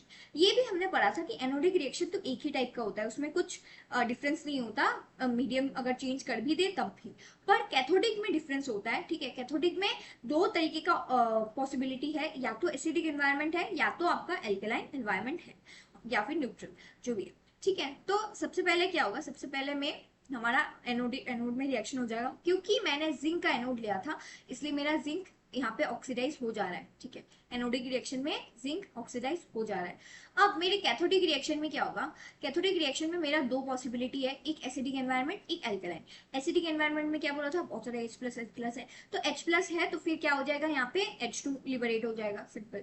Alkaline neutral environment में क्या होगा, ऑक्सीजन प्रेजेंट है यहाँ पे, ठीक है। यहाँ पे कहीं नहीं बोल रहे कि ऑक्सीजन प्रेजेंट नहीं है, ऑक्सीजन प्रेजेंट है, तो इसलिए ऑक्सीजन क्या करेगा, पानी के साथ मिलकर OH- बना लेगा, ठीक है। यहाँ पे ऑक्सीजन का एब्जॉर्प्शन हो गया। ये दो केसेस हमने पढ़े थे, ठीक है। अब लास्ट में क्या होगा, ये जो जिंक है और ये जो OH- है, ये दोनों मिला के ये एक कंपाउंड बना देंगे, ठीक है, ये कंपाउंड बना देंगे। अब इतना जो मैंने अभी पूरा मैकेनिज्म बताया, इससे आपको कुछ याद आ रहा है, ये वेट कोरोशन का मैकेनिज्म था। उसमें क्या होता था कि कोई भी एक मेटल, जैसे यहाँ पे जिंक है, यहाँ पे इस स्टेज में जिंक पूरा अकेला है, प्योर मेटल है। अब लास्ट स्टेज आते आते जिंक का एक कॉम्बाइन फॉर्म बन गया, मतलब वो कोरोड हो गया, जैसे हमने बोला था, ठीक है। तो यहाँ से यहाँ तक आने पूरे प्रोसेस में क्या हुआ, जिंक कोरोड हो गया है। किस टाइप के कोरोशन हुआ है, यहाँ पे वेट कोरोशन हुआ है, इतना समझ में आ गया। पर हमने यहाँ पे कॉपर भी लिया था, ध्यान से देखो, तो कॉपर को कुछ नहीं हुआ, कॉपर रह गया यहाँ पे प्रोटेक्टेड, ठीक है। जिंक का कोरोशन हो गया, और जिंक के कोरोशन होने की वजह से जो मेरा कॉपर है वो प्रोटेक्टेड रह गया, कॉपर का कोई रिएक्शन नहीं हुआ। अब आप बोलोगे कि क्यों नहीं हुआ, क्योंकि यहाँ पे जो दो मेटल्स हमने लिए थे, हाँ, ठीक है, उनका पोजीशन इंपॉर्टेंट है इन द इलेक्ट्रोकेमिकल सीरीज, जो हमने पढ़ा होता है, ठीक है। इलेक्ट्रोकेमिकल सीरीज में जो मेटल हायर उसमें है, हायर लेवल पे है, उसका कोरोशन होता है, और जो लोअर लेवल पे है उसका कोरोशन नहीं होता। सिंपल चीज, वो प्रोटेक्टेड हो जाता है, क्योंकि जिंक ऊपर है एंड आपका कॉपर नीचे है, इसीलिए जिंक का कोरोशन यहाँ पे हो रहा है। अब इसका बेसिक वो समझ लिया हमने कि कैसे क्या किसको रखना है। अब मैकेनिज्म क्या है समझो। एक जिंक कॉपर कपल में क्या होता है, सबसे पहले दो तरीके का रिएक्शंस होगा, क्योंकि ये एक वेट कोरोशन है, तो इसमें क्या होगा, दो तरीके का आपका रिएक्शंस होगा। एक होगा आपका एनोडिक रिएक्शन, एक होगा आपका कैथोडिक रिएक्शन। ये भी हमने पढ़ा था कि एनोडिक रिएक्शन तो एक ही टाइप का होता है, उसमें कुछ डिफरेंस नहीं होता, मीडियम अगर चेंज कर भी दे तब भी। पर कैथोडिक में डिफरेंस होता है, ठीक है। कैथोडिक में दो तरीके का पॉसिबिलिटी है, या तो एसिडिक एनवायरनमेंट है, या तो आपका एल्केलाइन एनवायरनमेंट है, या फिर न्यूट्रल, जो भी है, ठीक है। तो सबसे पहले क्या होगा, सबसे पहले में हमारा एनोड में रिएक्शन हो जाएगा, क्योंकि मैंने जिंक का एनोड लिया था इसलिए मेरा जिंक यहाँ पे ऑक्सीडाइज हो जा रहा है, ठीक है। एनोडिक रिएक्शन में जिंक ऑक्सीडाइज हो जा रहा है। अब मेरे कैथोडिक रिएक्शन में क्या होगा, कैथोडिक रिएक्शन में मेरा दो पॉसिबिलिटी है, एक एसिडिक एनवायरनमेंट, एक एल्कलाइन। एसिडिक एनवायरनमेंट में क्या बोला था, बहुत सारा H+ है, तो H+ है तो फिर क्या हो जाएगा, यहाँ पे H2 लिबरेट हो जाएगा, सिंपल। एल्कलाइन न्यूट्रल एनवायरनमेंट में क्या होगा, ऑक्सीजन प्रेजेंट है यहाँ पे, ठीक है। यहाँ पे कहीं नहीं बोल रहा कि ऑक्सीजन प्रेजेंट नहीं है, ऑक्सीजन प्रेजेंट है, तो इसलिए ऑक्सीजन क्या करेगा, पानी के साथ मिलकर OH- बना लेगा, ठीक है। यहाँ पे ऑक्सीजन का एब्जॉर्प्शन हो गया। यही दो केसेस हमने पढ़े थे, ठीक है। अब लास्ट में क्या होगा, ये जो जिंक है और ये जो OH- है, ये दोनों मिला के ये एक कंपाउंड बना देंगे, ठीक है, ये कंपाउंड बना देंगे। अब इतना जो मैंने अभी पूरा मैकेनिज्म बताया, इससे आपको कुछ याद आ रहा है, ये वेट कोरोशन का मैकेनिज्म था। उसमें क्या होता था कि कोई भी एक मेटल, जैसे यहाँ पे जिंक है, यहाँ पे इस स्टेज में जिंक पूरा अकेला है, प्योर मेटल है। अब लास्ट स्टेज आते आते जिंक का एक कॉम्बाइंड फॉर्म बन गया, मतलब वो कोरोड हो गया, जैसे हमने बोला था, ठीक है। तो यहाँ से यहाँ तक आने पूरे प्रोसेस में क्या हुआ, जिंक कोरोड हो गया है। किस टाइप के कोरोशन हुआ है, यहाँ पे वेट कोरोशन हुआ है, इतना समझ में आ गया। पर हमने यहाँ पे कॉपर भी लिया था, ध्यान से देखो तो कॉपर को कुछ नहीं हुआ, कॉपर रह गया यहाँ पे प्रोटेक्टेड, ठीक है। जिंक का कोरोशन हो गया और जिंक के कोरोशन होने की वजह से जो मेरा कॉपर है वो प्रोटेक्टेड रह गया, कॉपर का कोई रिएक्शन नहीं हुआ। अब आप बोलोगे कि क्यों नहीं हुआ, क्योंकि यहाँ पे जो दो मेटल्स हमने लिए थे, हाँ, ठीक है, उनका पोजीशन इंपॉर्टेंट है इन द इलेक्ट्रोकेमिकल सीरीज, जो हमने पढ़ा होता है, ठीक है। इलेक्ट्रोकेमिकल सीरीज में जो मेटल हायर उसमें है, हायर लेवल पे है, उसका कोरोशन होता है, और जो लोअर लेवल पे है उसका कोरोशन नहीं होता। सिंपल चीज, वो प्रोटेक्टेड हो जाता है, क्योंकि जिंक ऊपर है एंड आपका कॉपर नीचे है, इसीलिए जिंक का कोरोशन यहाँ पे हो रहा है पूरे प्रोसेस में, और वो एनोड में है, इसलिए एनोड में इसका ऑक्सीडेशन हो जा रहा है एंड फिर उसका कोरोशन स्टार्ट हो जा रहा है, ठीक है। एंड जो हमारा कॉपर है वो प्रोटेक्टेड रह जाता है, सिंपल चीज है। गैल्वेनिक कोरोशन क्या है, कुछ नहीं, एक कैथोड है, एक एनोड है, एक इलेक्ट्रोलाइट है, ठीक है। यहाँ पे दो डिसिमिलर मेटल्स लेते हैं, उनको इलेक्ट्रिकली कनेक्ट करते हैं। कनेक्ट करने के बाद क्या होता है, जो मेटल हमारे इलेक्ट्रोकेमिकल सीरीज में हायर पोजिशन पे है वो कोरोड होता है, मतलब उसका पूरा रिएक्शन होगा, एक तो एनोडिक रिएक्शन होगा, कैथोडिक रिएक्शन होगा। कैथोडिक रिएक्शन में दो तरीके का रिएक्शन हो सकता है, एक तो एसिडिक एनवायरनमेंट में, एक न्यूट्रल एनवायरनमेंट में। फिर लास्ट में जाके ये जैसे इस केस में जिंक और OH- मिलके एक जिंक का यहाँ पे हाइड्रोक्साइड बन जाता है, ठीक है। यहाँ पे वो कॉम्बाइंड स्टेट में आ जाता है और वो कोरोड हो जाता है। और जो हमारा दूसरा मेटल है जो कि इलेक्ट्रोकेमिकल सीरीज में नीचे आता है, वो प्रोटेक्टेड रह जाता है। Done, dusted. अब नेक्स्ट जो आता है आपका वाटरलाइन कोरोशन, उसमें क्या होता है, देखो देखो उसमें क्या होता है, उसमें क्या होता है, देखो एक मान लो, एक ये मेरा क्या है, ये कोई आयरन रॉड है मान लो, ठीक है। कोई एक रॉड है जिसको मैंने ऐसे टिल्ट करके एक पानी के टैंक में डाला है, ठीक है, डाल दिया मैंने इसमें, ठीक है। अब यहाँ पे कुछ आपको दिख रहा होगा, कैथोडिक रीजन और एनोडिक रीजन, ठीक है। इसमें क्या होता है ना, जब मैं ऐसे रॉड को एक पानी के अंदर डालती हूँ, वाटर लाइन है तो कुछ वाटर रिलेटेड होगा, ठीक है। जब मैं पानी के अंदर डालती हूँ तो दो एरियाज पैदा होते हैं, एक हमारा होता है ऑक्सीजनेटेड एरिया, एक होता है मतलब लेस ऑक्सीजनेटेड एरिया, एक मोर ऑक्सीजनेटेड एरिया, एक लेस ऑक्सीजनेटेड एरिया। तो ध्यान से देखो, ये वाला जो एरिया होगा मेरा, ये वाला जो एरिया होगा ये मेरा मोर ऑक्सीजनेटेड एरिया होगा, क्योंकि बहुत ज्यादा एक्सपोज्ड है, और ये वाला मेरा लेस ऑक्सीजनेटेड एरिया होगा, ठीक है। तो जो मेरा मोर ऑक्सीजनेटेड एरिया होता है वो मेरा कैथोडिक रीजन हो जाता है, और जो मेरा लेस ऑक्सीजनेटेड एरिया होता है वो मेरा एनोडिक रीजन हो जाता है। ऑक्सीजनेटेड रीजन मतलब यहाँ पे कंसेंट्रेशन ऑफ डिजॉल्व्ड ऑक्सीजन जो पानी में होता है वो यहाँ पे ज्यादा होता है, और यहाँ पे कंसेंट्रेशन ऑफ डिजॉल्व्ड ऑक्सीजन कम होता है, ठीक है। तो इसका मतलब यहाँ पे दोनों जगह ऑक्सीजन के कॉन्सेंट्रेशन का डिफरेंस आ गया, ठीक है। और क्योंकि कॉन्सेंट्रेशन का डिफरेंस आ गया मतलब एक कॉन्सेंट्रेशन सेल पैदा हो गया, ठीक है। यहाँ पे मोर कंसेंट्रेशन, यहाँ पे लेस कॉन्सेंट्रेशन, ठीक है। तब क्या होता है, जब ऐसा एक चीज क्रिएट होता है तब एनोड लोअर पोर्शन हो जाता है और कैथोड मेरा ऊपर पोर्शन हो जाता है। Due to the poor conductivity of water, the ions just below the water level क्या होता है, आर अवेलेबल फॉर रिएक्शन। क्योंकि पानी हमारा पुअर कंडक्टर है, इसीलिए सिर्फ ऊपर वाला जो मोर आपका ऑक्सीजनेटेड एरिया है वो अवेलेबल होता है रिएक्शन के लिए, इसलिए यहाँ पे रिएक्शन हो जाता है the metal corrodes just below the water level. अगला है हमारा पिटिंग कोरोशन। पिटिंग कोरोशन में क्या होता है, it is also an example of differential aeration corrosion. Differential aeration corrosion का मतलब जैसे हमने यहाँ पे देखा कि दो कंसेंट्रेशन एरिया, मतलब एक जगह में आपका मोर कंसेंट्रेशन है ऑफ ऑक्सीजन, एक में आपका कम कंसंट्रेशन है ऑफ ऑक्सीजन, अगर ऐसे दो कंसंट्रेशन का डिफरेंस आ जाता है एरिया में तो उसको हम लोग बोलते हैं डिफरेंशियल एरेशन कोरोशन, ठीक है। उसका ही एक है आपका पिटिंग कोरोशन, ठीक है। गैल्वेनिक कोरोशन पढ़ लिया हमने, वाटर लाइन, अभी पिटिंग पढ़ते हैं, ठीक है। पिटिंग कोरोशन में क्या होता है, it is localised type of corrosion and occurs in areas of pits, cavities and pinholes that penetrate deeply within the metals, ठीक है। एक आपका मेटल का कोई सरफेस होगा और एक कोई मान लो पिट है या होल है, वहां पे ये चीज हो रहा होता है, ये टाइप, इस टाइप ऑफ कोरोशन, ठीक है। उसमें क्या होता है, the pit is oxygen deficient and excess and, ठीक है। ये पिट क्योंकि आपको दिख रहा होगा ज्यादा एक्सपोज नहीं है, तो ये पिट क्या होता है, ऑक्सीजन डेफिशिएंट होता है, मतलब ये लेस ऑक्सीजनेटेड एरिया हो गया मेरा, ठीक है। और लेस ऑक्सीजनेटेड एरिया क्या होता है, एनोड की तरह काम करता है। Where is the plain surface जो है इस ऑक्सीजन रिच, वहां this is more oxygenated area, जैसे लास्ट वाले में हमने देखा था, तो वहां पे क्या होगा, that will act as cathode, ठीक है, हमने देखा था। उसके बाद as the area of anode is small the rate of corrosion will be high, ठीक है। क्योंकि वो एनोड वाला एरिया छोटा है, ज्यादा एक्सपोज नहीं है, ठीक है, तो उसमें बहुत ज्यादा वो ऑक्सीजन डेफिशिएंट हो जाएगा और उसमें बहुत ज्यादा कोरोशन हो रहा होगा। Simple, anodic metal dissolves and the pit gradually deepens, ठीक है। एनोड में क्या, एनोडिक मेटल जो होता है हमारा, ये वाला एरिया जो पिट वाला एरिया मेरा एनोड हो गया, ठीक है, वो वाला वहां में मेरा कोरोशन हो रहा होगा, ठीक ठीक है। और जितना कोरोशन होता जाएगा उतना वो धीरे धीरे वीक हो जाएगा वो वाला जगह, और ऐसे डीप हो जाएगा और ज्यादा, ठीक है। Pitting of metal generally occurs किस लिए होता है, बिकॉज ऑफ ब्रेकडाउन और cracking in the protective film on the metal surface, metal surface में जो प्रोटेक्टिव फिल्म है वो अगर टूट जाता है किसी वजह से, इसीलिए ये चीज होता है, या फिर स्क्रैचेस की वजह से होता है, सरफेस रफनेस की वजह से, केमिकल अटैक, अलग अलग रीजंस की वजह से होता है, ठीक है। ये भी हमारा क्लियर हो गया। अब अगला है हमारा स्ट्रेस कोरोशन। स्ट्रेस कोरोशन में क्या होता है, देखो इसको सीजन क्रैकिंग भी बोलते हैं। It occurs because of the combined effect of static tensile stress and corrosive environment near the metal. मतलब क्या है समझते हैं, the metals develop internal stress during manufacturing process like fabrication, heat treatment, rolling, insufficient annealing etcetera, ठीक है।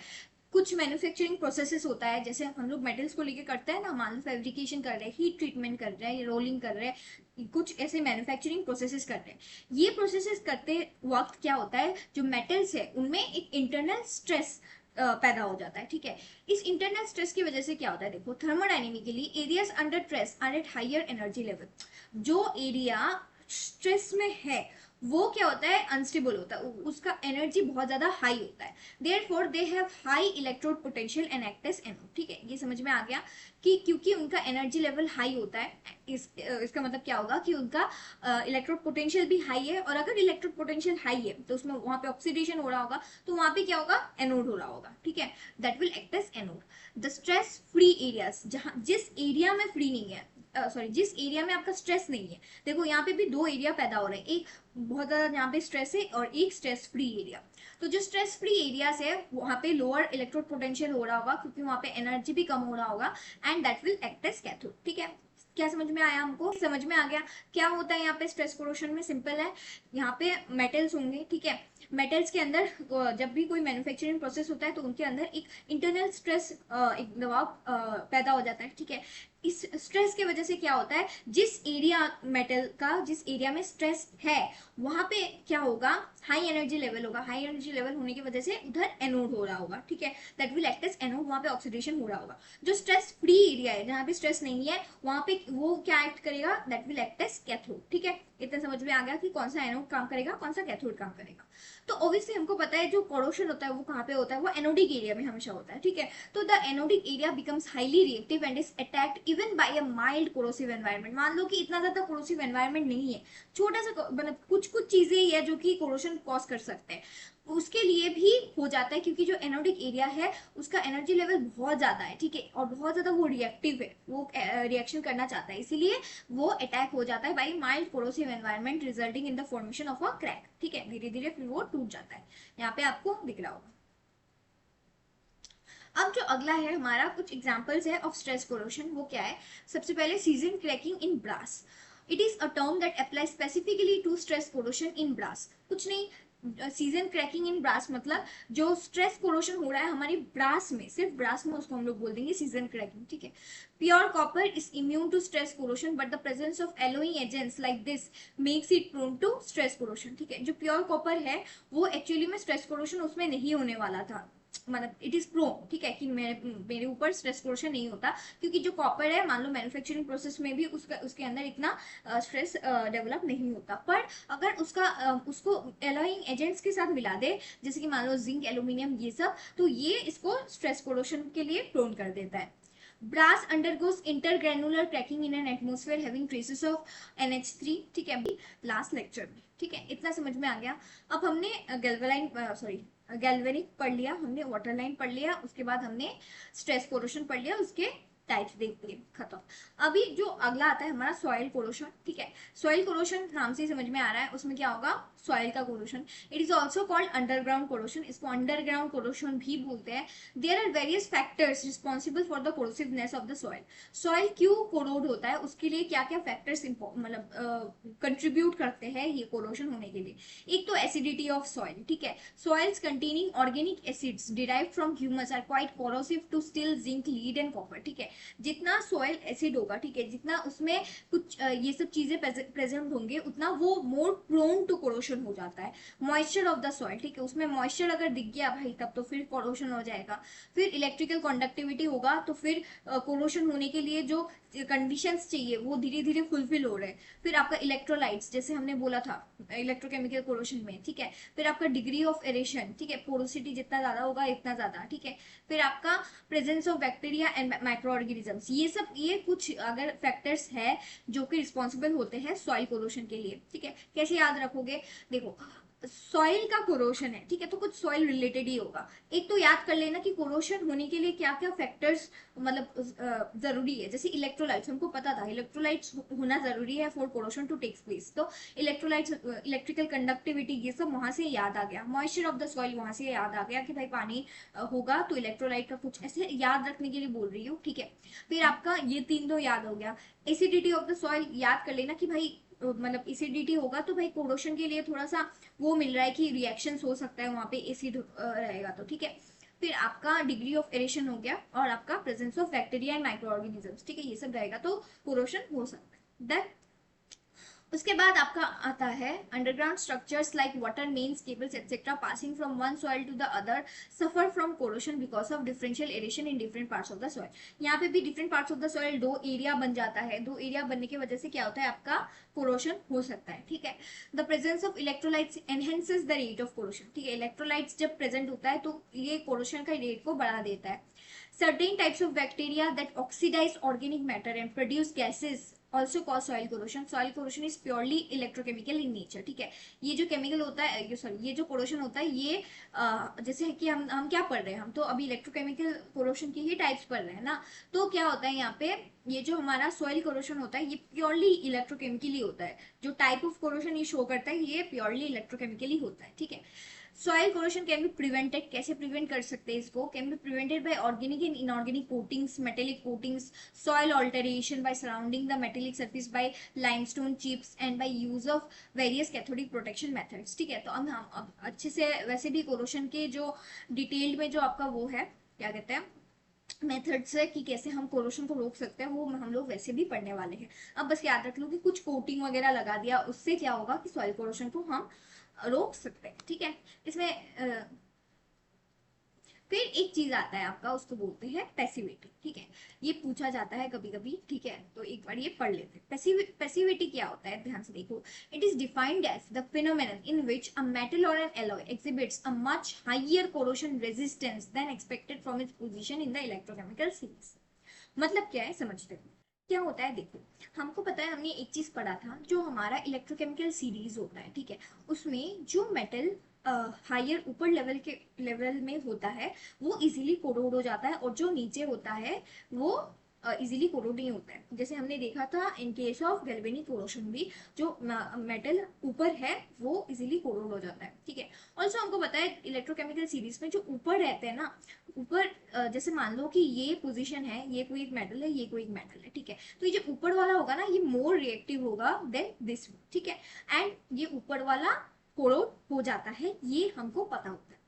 पर यहाँ पे कभी कभी ये क्या देखा गया पता है, ये देखा गया कि जैसे एक एग्जांपल है, जैसे मान लो आपका है एल्यूमिनियम, ठीक है, एल्यूमिनियम कहीं इधर है एंड जिंक इसके नीचे, ठीक है। तो ये हमारा पूरा इलेक्ट्रोकेमिकल सीरीज ऐसे चलता है, ठीक है।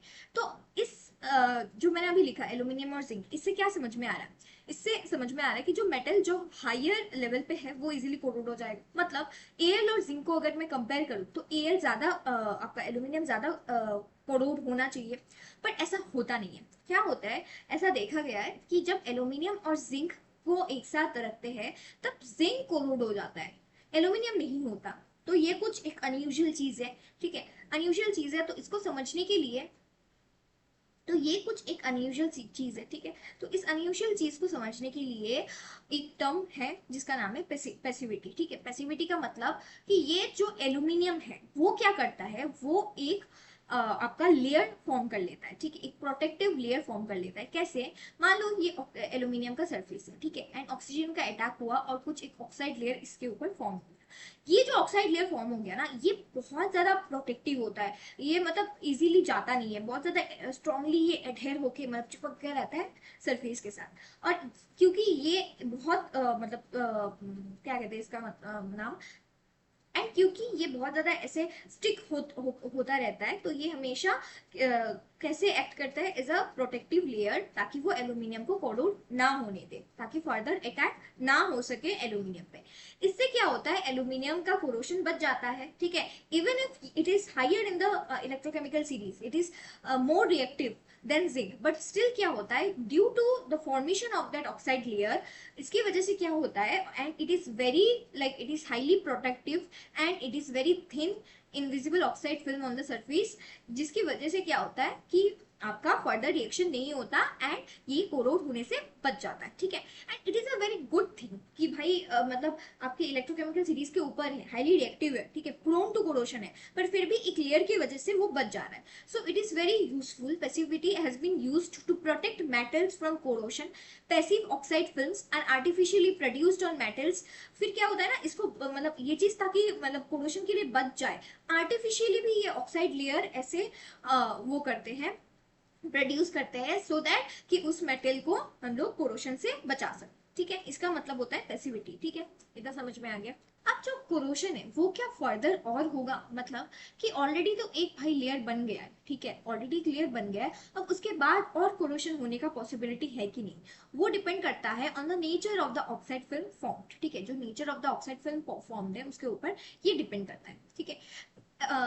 ये चार टाइप के हो सकते हैं, जो हमारा फिल्म है वो चार टाइप के हो सकते हैं। एक हो सकता है आपका पोरस, ठीक है, एक होता है आपका नॉन पोरस, दूसरा होता है आपका ठीक है, एंड फिर थर्ड होता है आपका वॉलेटाइल, ठीक, एंड जो फोर्थ वन होता है वो होता है आपका अनस्टेबल, ठीक। अब पोरस का मतलब क्या है, बहुत सारे ऐसे पोर्स है उसमें, ठीक है, ऐसे छेद है आप बोल सकते हो बहुत सारे, ठीक है। मान लो कि जो पोरस के केस में देखो, जो कि आप जो लेयर आपका फॉर्म हुआ वो उसमें बहुत सारे ऐसे छेद है, ठीक है, पोर्स है। तो क्या होगा, जो ऑक्सीजन है फर्दर रिएक्शन के लिए वो आराम से पोर्स के थ्रू अंदर आ सकता है। तो this is not a protective layer, this is non protective layer, ये प्रोटेक्ट नहीं कर पा रहा है, इसके अंदर छेद है। तो इसकी वजह से जो फर्दर कोरोशन है वो और होता जा रहा है, ठीक है, वो कम नहीं हो रहा है, वो और हो रहा है फर्दर कोरोशन, ठीक है। It is this pores are giving the possibility कि भाई और कोरोशन हो, इतना समझ में आ गया। नॉन पोरस मतलब जिसमें कोई छेद नहीं है, ठीक है, कोई ऐसे पोर्स नहीं है, ठीक है, कुछ नहीं है इसमें। तो इसका मतलब क्या है, इसके कंपैरिजन में ये बहुत ज्यादा प्रोटेक्टिव है, ठीक है, क्योंकि जो फर्दर रिएक्शन है वो होने नहीं दे रहा है, इसमें कोई पोर्स नहीं है कि कुछ आके अंदर घुस जाए कोई गैस, ठीक है। वॉलेटाइल मतलब, वॉलेटाइल वो होता है जो लेयर भाई इजीली उड़ जाता है, ठीक है, इवापोरेट हो जाता है, वो होता है हमारा वॉलेटाइल। और अनस्टेबल कौन सा होता है, अनस्टेबल मान लो कि कोई एक रिएक्शन हो रहा है, ठीक है, कोई एक दो चीज मिलके, ये ओ नहीं है, मतलब ऐसे समझो कि कोई एक दो चीज मिलके कुछ एक आपका कंपाउंड बना रहा है, ठीक है, मेटल सरफेस के ऊपर, ठीक है। अब ये ना इस स्टेट में स्टेबल नहीं है, तो ये फिर से वापस अपने ओरिजिनल जो रिएक्टेंट्स है उसमें वो फिर से कन्वर्ट हो जा रहा है, मतलब यहाँ से यहाँ जा रहा है फिर वापस कन्वर्ट हो जा रहा है ओरिजिनल रिएक्टेंट्स में, ठीक है। ये चार तरीके का आपका ऑक्साइड फिल्म होता है, ठीक है। अगर मान लो कि वो स्टेबल है, जैसे यहाँ पे आपको दिख रहा होगा ये stable layer of metal oxide हो गया, ठीक है। तो क्या होगा, ये एकदम अच्छा है, जैसे नॉन पोरस है मान लो, ठीक है, ये एकदम स्टेबल है, अच्छा है, तो फर्दर कोरोशन ये नहीं होने देगा, ठीक है। अब इससे एक चीज आता है जो कि होता है हमारा पीबीआर रूल, ठीक है, पिलिंग बेडवर्थ रूल इसको बोलते हैं, इट इज इंपॉर्टेंट, ठीक है। ये क्या होता है, जो हमारा पीबीआर होता है that is nothing but A ratio, ठीक है। ये किस चीज का रेशियो होता है, this is the ratio of the volume of metal oxide, volume of आपका जो मेटल ऑक्साइड जो आपका फॉर्म हो रहा है, ठीक है, जो लेयर फॉर्म हो रहा है फिल्म, उसका volume divided by the volume of the metal, simple, ठीक है, the volume of the metal, ठीक है। जो ऑक्साइड लेयर जो फॉर्म हो रहा है मेटल ऑक्साइड का, उसका आपका वॉल्यूम और नीचे आपका मेटल का वॉल्यूम, ठीक है, ये आपका रेशियो होता है। अब ये रेशियो क्यों क्यों जरूरी है, ठीक है, ये जरूरी है ताकि समझने के लिए जो हमारा लेयर फॉर्म्ड हुआ वो प्रोटेक्टिव है, वो अच्छा है, पोरस है, कैसा है, प्रोटेक्टिव है कि नहीं, प्रोटेक्ट कर पा रहा है कि नहीं, या फर्दर पोर्शन होने दे रहा है, ठीक है। ये कैसे समझेंगे, देखो, if the volume of the oxide film is less than the volume of metal laying underneath, then the oxide layer is porous, contains cracks and hence is non-protective, ratio less than 1, ठीक है। जब ये ratio less than 1 होता है, ठीक है, इसके कुछ पॉइंट्स होते हैं, जैसे यहाँ पे मैं साइड में लिख देती हूँ, ठीक है। अगर पीबीआर आपका लेस देन 1 होता है, ठीक है, उस टाइम भी क्या होता है, लेस देन 1 छोटा है, तो आप ऐसे समझ सकते हो इसको कि ये वाला नॉन प्रोटेक्टिव होगा, अच्छा नहीं होगा, पॉडर्स होगा, बहुत सारे इसमें छेद होंगे, ठीक है, क्रैक्स होगा इसमें, ये अच्छा नहीं है, प्रोटेक्ट नहीं कर पा रहा है, धूमधाम फिर कोरोशन हो रहा है उसके बाद, ठीक है। ये कब होगा पीबीआर लेस देन 1, खुद सोचो, ये कोई एक रेशियो है, ठीक है, वो लेस देन 1, एक रेशियो लेस देन 1 कब होता है, जब ये ऊपर वाला जो जो भी लिखा है आपके न्यूमरेटर में वो छोटा होता है एंड डिनोमिनेटर आपका बड़ा होता है, ठीक है। तो सिमिलरली यहाँ पे लिखा है volume of the oxide film, जो हमारा volume of the metal oxide जो बना है वो छोटा है than the volume of the metal, मतलब वॉल्यूम ऑफ द मेटल बहुत ज्यादा है और ये वाला छोटा है, तभी पीबीआर जो हमारा रेशियो है वो लेस देन 1 आएगा, और अगर लेस देन 1 आया तो वो नॉन प्रोटेक्टिव होगा, हो गया, डन। और एक क्या है, और सेकंड वन है कि अगर इक्वल आया, ठीक है, इक्वल या फिर ग्रेटर, ठीक है, इक्वल या फिर ग्रेटर, मतलब ये दोनों अगर इक्वल है मतलब पीबीआर इक्वल टू 1 हो जाएगा, ठीक है। या फिर अगर ये volume of the metal oxide ज्यादा है वॉल्यूम ऑफ द मेटल से, मतलब ऊपर वाला बड़ा है और नीचे वाला छोटा है, तो ग्रेटर देन 1 हो जाएगा, ठीक है, इक्वल टू 1 या फिर ग्रेटर देन 1 अगर हुआ तो द ऑक्साइड फिल्म जो है वो कॉन्टिन्यूअस है, नॉन पोरस है और प्रोटेक्टिव है, इसमें कोई छेद नहीं है, कोई क्रैक्स नहीं है, वो नॉन पोरस है और वो एकदम अच्छा है, प्रोटेक्टिव है, वो फर्दर पोर्शन नहीं होने दे रहा। ये केस कब आता है, जो हमारा जो पीबीआर है वो ग्रेटर देन और इक्वल टू 1 होता है, ठीक है, डन। अब this ratio helps to predict the extent of corrosion of a metal, मतलब एक मेटल कितना कोरोड हो सकता है, एक बार तो हो रहा है, फर्दर वो कोरोड होता जा रहा है, होता जा रहा है, ये नहीं हो रहा है, वो चीज समझने के लिए, एक्सटेंट ऑफ कोरोशन समझने के लिए ये रेशियो हेल्प करता है। Greater the value of Pilling Bedworth ratio lesser is the extent of corrosion, ये हमको समझ में आ रहा है। पीबीआर अगर ग्रेटर देन 1 हो गया या फिर इक्वल टू 1 मतलब बढ़ रहा है, ठीक है, ग्रेटर देन 1 हो गया, तो फिर क्या क्या केस होगा कि वो बहुत अच्छा है, प्रोटेक्टिव है, वो फर्दर कोरोशन नहीं होने दे रहा है, इसका मतलब जितना ज्यादा पीबीआर होगा उतना कम कोरोशन होगा, ठीक है। और अगर पीबीआर लेस देन 1 है मतलब पीबीआर कम है, तब ये यहाँ पे कोरोशन हो रहा होगा, ये नॉन प्रोटेक्टिव होगा, ठीक है। I hope this is clear. कौन से फैक्टर्स है जो आपके कोरोशन को इफेक्ट करता है, ठीक है, दो चीजें होती है, एक नेचर ऑफ द मेटल, ठीक है, दो चीजें ही है भाई, मेटल का एटमॉस्फेयर के साथ केमिकल रिएक्शन से कोरोशन होता है, तो क्या क्या फैक्टर्स इफेक्ट कर सकते हैं, एक तो उस मेटल का नेचर और दूसरा एनवायरमेंट, ठीक है, एनवायरमेंट का नेचर कैसा है, ठीक है, दोनों मेटल और एनवायरमेंट के बीच में ही सब कुछ हो रहा है, तो मेटल का नेचर और एनवायरमेंट का नेचर फैक्टर होता है, ठीक है। सबसे पहले हम नेचर ऑफ द मेटल लिखते हैं। The rate and extent of corrosion depends on the following factors: purity of a metal, ठीक है, कितना ज्यादा मेटल प्योर है, दूसरा पोजीशन इन गैल्वेनिक सीरीज, क्यों देखेंगे अच्छे से, over voltage, nature of oxide film, nature of corrosion product, ठीक है, ये सब आपके मेटल के नेचर में आ गया। अब ये सब कुछ बस थोड़ा सा फैक्टर्स याद करके जाओ आराम से, ठीक है, तो क्या पता पूछ लेंगे, ठीक है।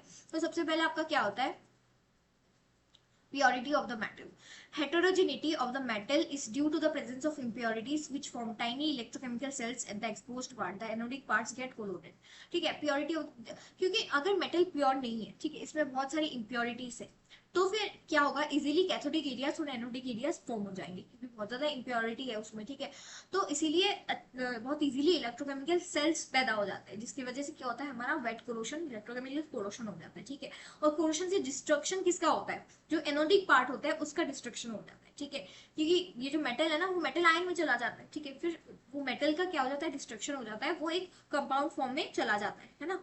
ये हमने देखा था, ठीक है। तो purity of the metal is one of the factor, simple दिमाग में रखो कि प्योर होगा तो easily cathodic anodic areas form हो जाते हैं, और इससे क्या होता है, आपका वेट कोरोशन हो जाता है, ठीक है। इसीलिए purity of the metal is one of the factor for corrosion. दूसरा क्या है हमारा, इलेक्ट्रो पोटेंशियल्स, ठीक है। Metals with higher reduction potentials do not corrode easily, they are noble metals like gold, platinum and silver, where the metals with lower reduction potential readily undergo corrosion. इसका मतलब क्या है कि हमको पता है जो हमारा इलेक्ट्रोकेमिकल सीरीज है, ठीक है। तो इलेक्ट्रोकेमिकल सीरीज में ऊपर से नीचे जाते वक्त रिएक्टिविटी भी कम होती है, इसका रिएक्टिविटी ज्यादा है, इसका रिएक्टिविटी कम है। तो जिनका आपका रिडक्शन पोटेंशियल ज्यादा होता है, ठीक है, जिनका रिडक्शन पोटेंशियल ज्यादा होता है वो क्या होता है, वो इजीली कोरोड नहीं होते, ठीक है। जिनका लोअर रिडक्शन पोटेंशियल होता है वो जल्दी से कोरोड हो जाते हैं, क्योंकि वो ऑक्सीडेशन रिएक्शन वहां पे कर देता है, ठीक है। तो metals with higher reduction potential corrode easily नहीं होता, ठीक है। ये लोग नोबल मेटल्स की तरह बिहेव करते हैं, various the metals with lower reduction potentials, ठीक है। जो मेटल्स का लोअर रिडक्शन पोटेंशियल होता है वो क्या करते हैं, वो रेडिली अंडरगो कोरोशन, ठीक है, वो जल्दी से जल्दी कोरोशन कर लेते हैं, ठीक है। अब तीसरा आपका होता है position of metal in galvanic series, ठीक है। जैसे मैंने बोला, metals with which possess low reduction potentials and occupy higher end of galvanic series, ठीक है। ये मान लो आपका higher end of the galvanic series है ये कोई, और ये आपका लोअर एंड है, ठीक है। ये मेटल जो है वो हायर में है और ये जो मेटल है वो लोअर में है, ठीक है। तो कौन सा कोरोड होगा इजीली, ये जो हायर वाला है, जो मोर रिएक्टिव है, जिसका रिडक्शन पोटेंशियल लोअर है, ठीक है, वो जल्दी से कोरोड हो जाएगा एज कम्पेयर टू दिस जो कि नीचे है, ठीक है। इसलिए इनका पोजीशन भी मैटर करता है कि भाई ये कहाँ पे प्लेस्ड है, ठीक है। इतना समझ में आ गया। नेक्स्ट आपका होता है relative areas of anodic and cathodic cells, ठीक है। ये जो एनोडिक और कैथोडिक सेल्स है उनका जो एरिया है वो भी डिपेंड करता है आपके कोरोशन के लिए। कैसे, जब दो डिसिमिलर मेटल्स या एलॉयज को हम लोग लेके आते हैं, ठीक है, मान लो जैसे हम लोग उसमें देखते हैं ना इलेक्ट्रोलाइसिस, जो हम लोग इलेक्ट्रोकेमिकल उसमें देखते हैं कि दो कैथोड और एनोड है, दो मेटल्स यहाँ पे लेके आते हैं, ठीक है। तो इसमें जब दो डिसिमिलर मेटल्स को हम लोग लेके आते हैं, the corrosion of the anodic part, anodic part में कितना कोरोशन होगा is directly proportional to the areas of the cathodic and anodic parts, that is the relative areas of corrosion is influenced by cathodic to anodic cells. मतलब कि जब दो dissimilar metals को हम लोग कांटेक्ट पे लेके आते हैं, तो जो कोरोशन होता है एनोडिक पार्ट में वो डायरेक्टली प्रोपोर्शनल होता है किसके, area of anodic and cathodic, ठीक है। जो एरिया होता है आपका एनोडिक कैथोडिक एरिया उसके ऊपर डिपेंड करता है। मतलब जितना ज्यादा एरिया होगा आपका कैथोडिक और एनोडिक एरिया का, उतना ज्यादा आपका कोरोशन होगा of the anodic part, anodic part का कोरोशन उतना ज्यादा होगा, ठीक है। ये समझ में आ गया। अब जो पांचवा पॉइंट है वो है फिजिकल स्टेट ऑफ मेटल, ठीक है। Metals with small grain size have more tendency to undergo corrosion, ठीक है। मेटल्स विद मोर स्ट्रेस और strain also undergo corrosion easily, ठीक है। जिन मेटल्स के अंदर मतलब इंटरनल स्ट्रेस ज्यादा है, ठीक है, वो भी ज्यादा कोरोशन करता है, ठीक है। फिर आपका फिजिकल स्टेट ऑफ मेटल हो गया, metals with small grain size, जिनका स्मॉल ग्रेन साइज होता है, ठीक है, उनका भी मतलब साइज ही उनका कम होता है, वो भी इजीली कोरोशन अंडरगो करते हैं, ठीक है। फिर नेक्स्ट आपका क्या है, हाइड्रोजन ओवर वोल्टेज, ठीक है। हाइड्रोजन ओवर वोल्टेज का मतलब क्या होता है कि कितना वोल्टेज, कितना एक्स्ट्रा वोल्टेज चाहिए हाइड्रोजन को इवोल्यूट करने के लिए। हम लोग ने इवोल्यूशन ऑफ हाइड्रोजन गैस देखा था जो कि कैथोड में होता है, ठीक है। तो हाइड्रोजन ओवर वोल्टेज मतलब कि एक आइडियल वोल्टेज है कि भाई इस वोल्टेज में हाइड्रोजन इवोल्यूट हो जाना चाहिए, ठीक है, पर नहीं होता, एक्चुअल वोल्टेज कुछ और होता है, ठीक है। तो कितना ज्यादा वोल्टेज चाहिए होता है ताकि हाइड्रोजन इवोल्यूट हो। When a cathode reaction is hydrogen evolution type, ठीक है, हमने देखा था कैथोडिक रिएक्शन दो तरीके का होता है डिपेंडिंग ऑन द एनवायरनमेंट, ठीक है। जब हाइड्रोजन इवोल्यूशन टाइप जो दो पढ़ा था ना हमने, एक एब्जॉर्प्शन पढ़ा था ऑफ ऑक्सीजन एंड एक पढ़ा था हमने हाइड्रोजन इवोल्यूशन टाइप। तो जब हाइड्रोजन इवोल्यूशन टाइप वाला कैथोडिक रिएक्शन होता है तब क्या होता है, the metal with lower hydrogen over voltage on it's surface is more susceptible for corrosion since the liberation of hydrogen gas is easy at this condition, ठीक है। Hence, the cathodic reaction is very fast, which in turn makes anodic reaction fast. Hence, the rate of corrosion increases. Higher the over voltage, lesser is the corrosion. ठीक है, मतलब कि भाई जिसका hydrogen over voltage कम है, मतलब कि ज्यादा मतलब वोल्टेज नहीं देना पड़ रहा है हाइड्रोजन इवोल्यूट होने के लिए, कम वोल्टेज में ही हाइड्रोजन इवोल्यूट हो जा रहा है, ठीक है। अगर कम वोल्टेज में ही हो जा रहा है तो वो ज्यादा कोरोशन शो करेगा। क्यों? क्योंकि अगर कम वोल्टेज में हो जा रहा है तो रिएक्शंस भी बहुत ज्यादा फास्ट हो जा रहा है, ठीक है, क्योंकि कैथोडिक रिएक्शन फास्ट हो रहा है तो सिमिलरली आपका जो एनोडिक रिएक्शन है वो भी फास्ट होगा, ठीक है। ऐसे करके क्या होगा, जो कोरोशन का रेट है वो बढ़ जाएगा। इसीलिए जितना ज्यादा हाइड्रोजन ओवर वोल्टेज हो उतना अच्छा है, क्योंकि कम होगा तो इजीली कोरोशन हो जाएगा, इजीली रिएक्शंस हो जाएंगे। इसीलिए higher the over voltage lesser is the corrosion, ठीक है। जितना ज्यादा होगा ओवर वोल्टेज उतना अच्छा है, कोरोशन कम होगा, रिएक्शंस भी स्लो होंगे, ठीक है। अब नेक्स्ट जो है आपका नेचर ऑफ सरफेस फिल्म, ठीक है। If the corrosion product formed is more stable, insoluble and non porous, it acts as a protective layer and prevents further corrosion. जैसे हमने ये वाले जो सरफेस फिल्म है उसमें हमने पढ़ा था कि भाई नॉन पोरस हो, उसमें कोई छेद नहीं हो, ठीक है, तो वो फर्दर रिएक्शन होने में रोकता है, एक प्रोटेक्टिव प्रिवेंटिव लेयर जैसा वो काम करता है, ठीक है। तो इससे क्या होता है, फर्दर कोरोशन होने से बचता है, ठीक है। If the corrosion product is porous, volatile and soluble, मतलब उड़ी जा रहा है जल्दी से, इसमें बहुत सारा छेद है, ठीक है, सॉल्युबल है, सॉल्युबल हो जा रहा है, it further enhances the corrosion, ये और ज्यादा भाई कोरोशन होने दे रहा है, वो प्रोटेक्ट ही नहीं, बैरियर जैसा वो है ही नहीं, वो प्रोटेक्ट ही नहीं कर पा रहा है, ठीक है, फर्दर कोरोशन वो होने दे रहा है, ठीक है। I hope it is clear. फिर दूसरा आता है आपका नेचर ऑफ द एनवायरनमेंट, ठीक है। नेचर ऑफ द एनवायरनमेंट में क्या क्या हो सकता है, टेम्परेचर हो सकता है, ठीक है। The rate of corrosion reactions increases with increase in temperature, जितना टेम्परेचर बढ़ेगा उतना कोरोशन का रेट भी बढ़ेगा, ठीक है। हमको पता है टेम्परेचर इंक्रीज होने में ही बहुत सारे रिएक्शंस हो जाते हैं, ठीक है, तो इसे आप याद रख सकते हो। Second, humidity in air, the moisture और humidity present in atmosphere furnishes water to the electrolyte which is essential for setting up of an electrochemical cell। जैसे हमने बोला था कि भाई इलेक्ट्रोकेमिकल सेल होने के लिए, डेवलप होने के लिए क्या जरूरी है, एक कोई लिक्विड जरूरी है, कुछ एक लिक्विड इलेक्ट्रोलाइट जरूरी है ताकि इलेक्ट्रोकेमिकल सेल पैदा हो सके। और अगर ये डेवलप हो तो क्या होगा, वहां पे इलेक्ट्रोकेमिकल कोरोशन होगा, ठीक है। तो जितना एयर ह्यूमिड होगा उतना मॉइस्चर मिलेगा उसको, तो उससे क्या होगा, आपका कोरोशन हो सकता है ज्यादा, ठीक है। फिर presence of impurities, atmosphere in is contaminated with gases like CO2, SO2, H2S, fumes of H2SO4, HCl, etc. and other suspended particles in the vicinity of industrial areas. They are responsible for electrical conductivity, thereby increasing corrosion, ठीक है।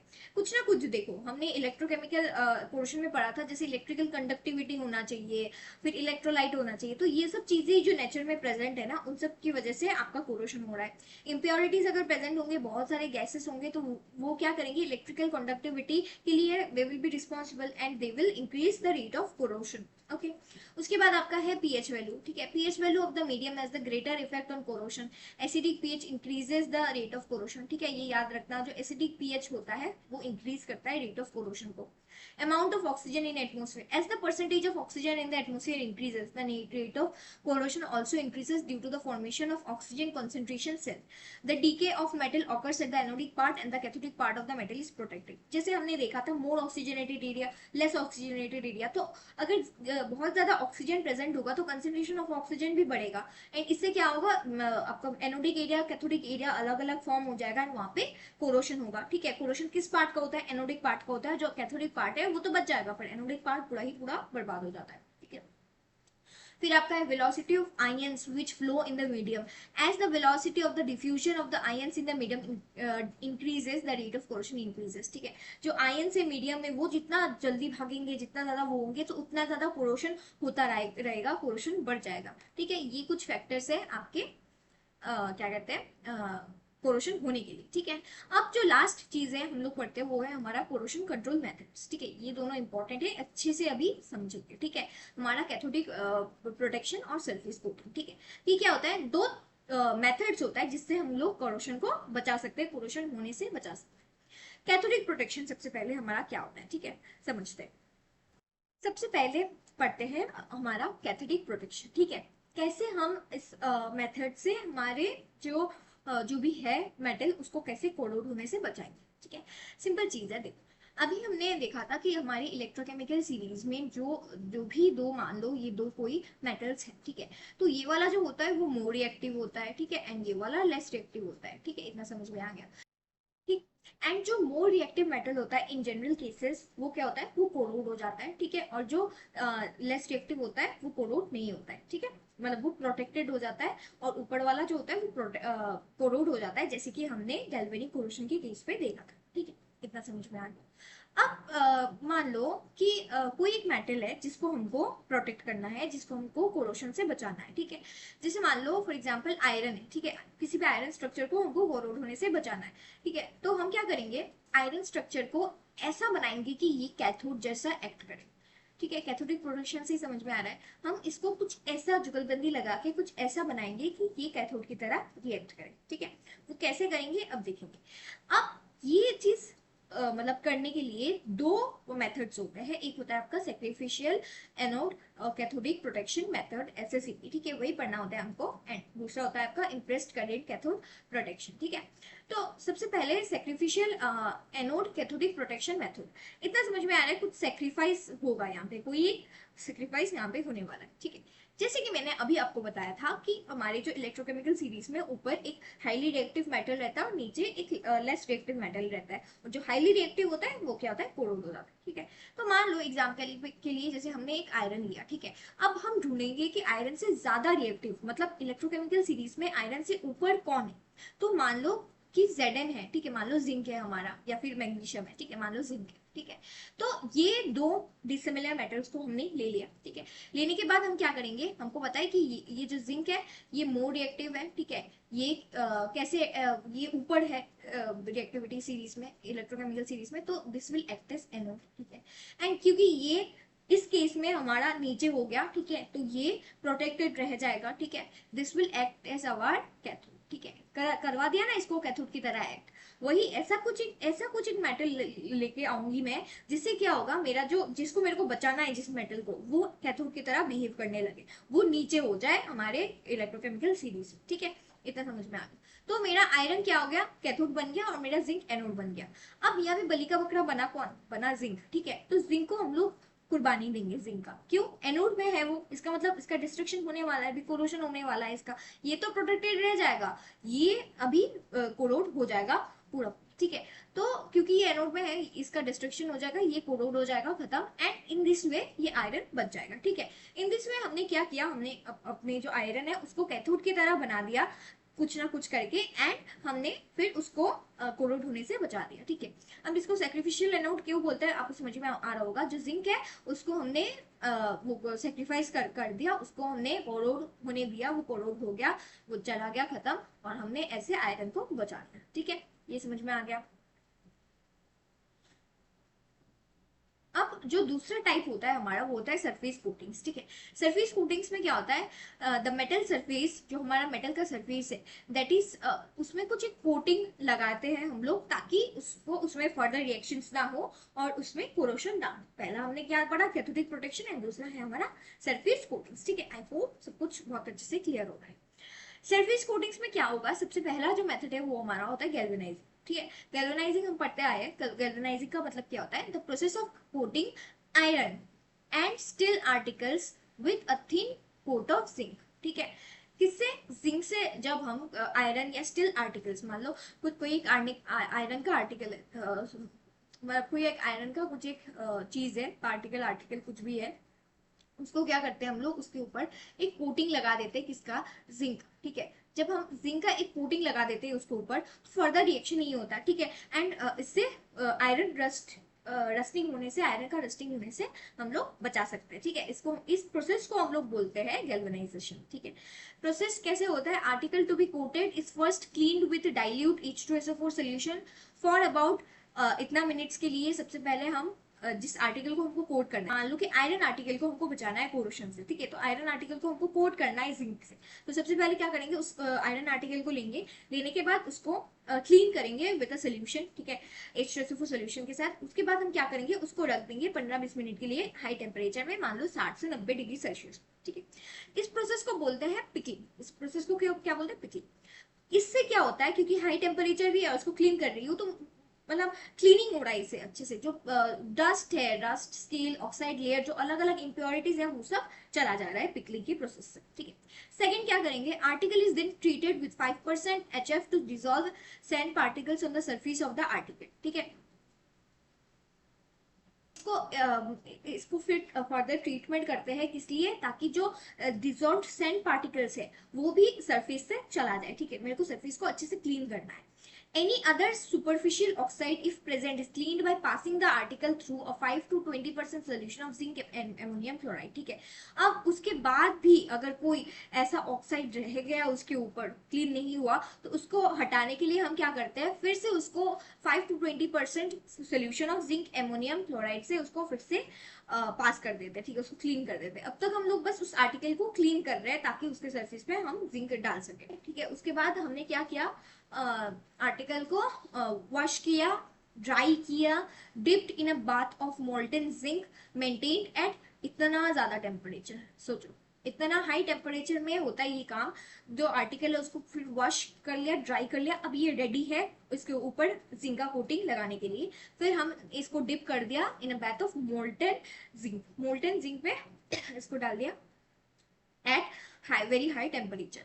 The surface of the bath is covered with a flux of ammonium chloride to prevent the formation of oxide. ताकि कोई oxide form ना हो इसलिए इसको cover कर देते हैं by a flux of ammonium chloride, ठीक है। The article coated with zinc layer is then taken out and passed through rollers to remove excess zinc and produce thin film of uniform thickness. It is then annealed at a temperature of this and then cooled, ठीक है। बस हो गया। क्या किया मैंने इतने सारे प्रोसेस में, बस मैंने कुछ नहीं किया, मैंने इतने पूरे प्रोसेस में हमारे आयरन मेटल के सरफेस पे, आयरन पार्टिकल के सरफेस में हमने जिंक का कोटिंग लगा दिया। लगाने के बाद जो एक्सेस जिंक है उसको हटा दिया एंड फिर उसको ठंडा होने दिया और फिर इसको इट इज रेडी।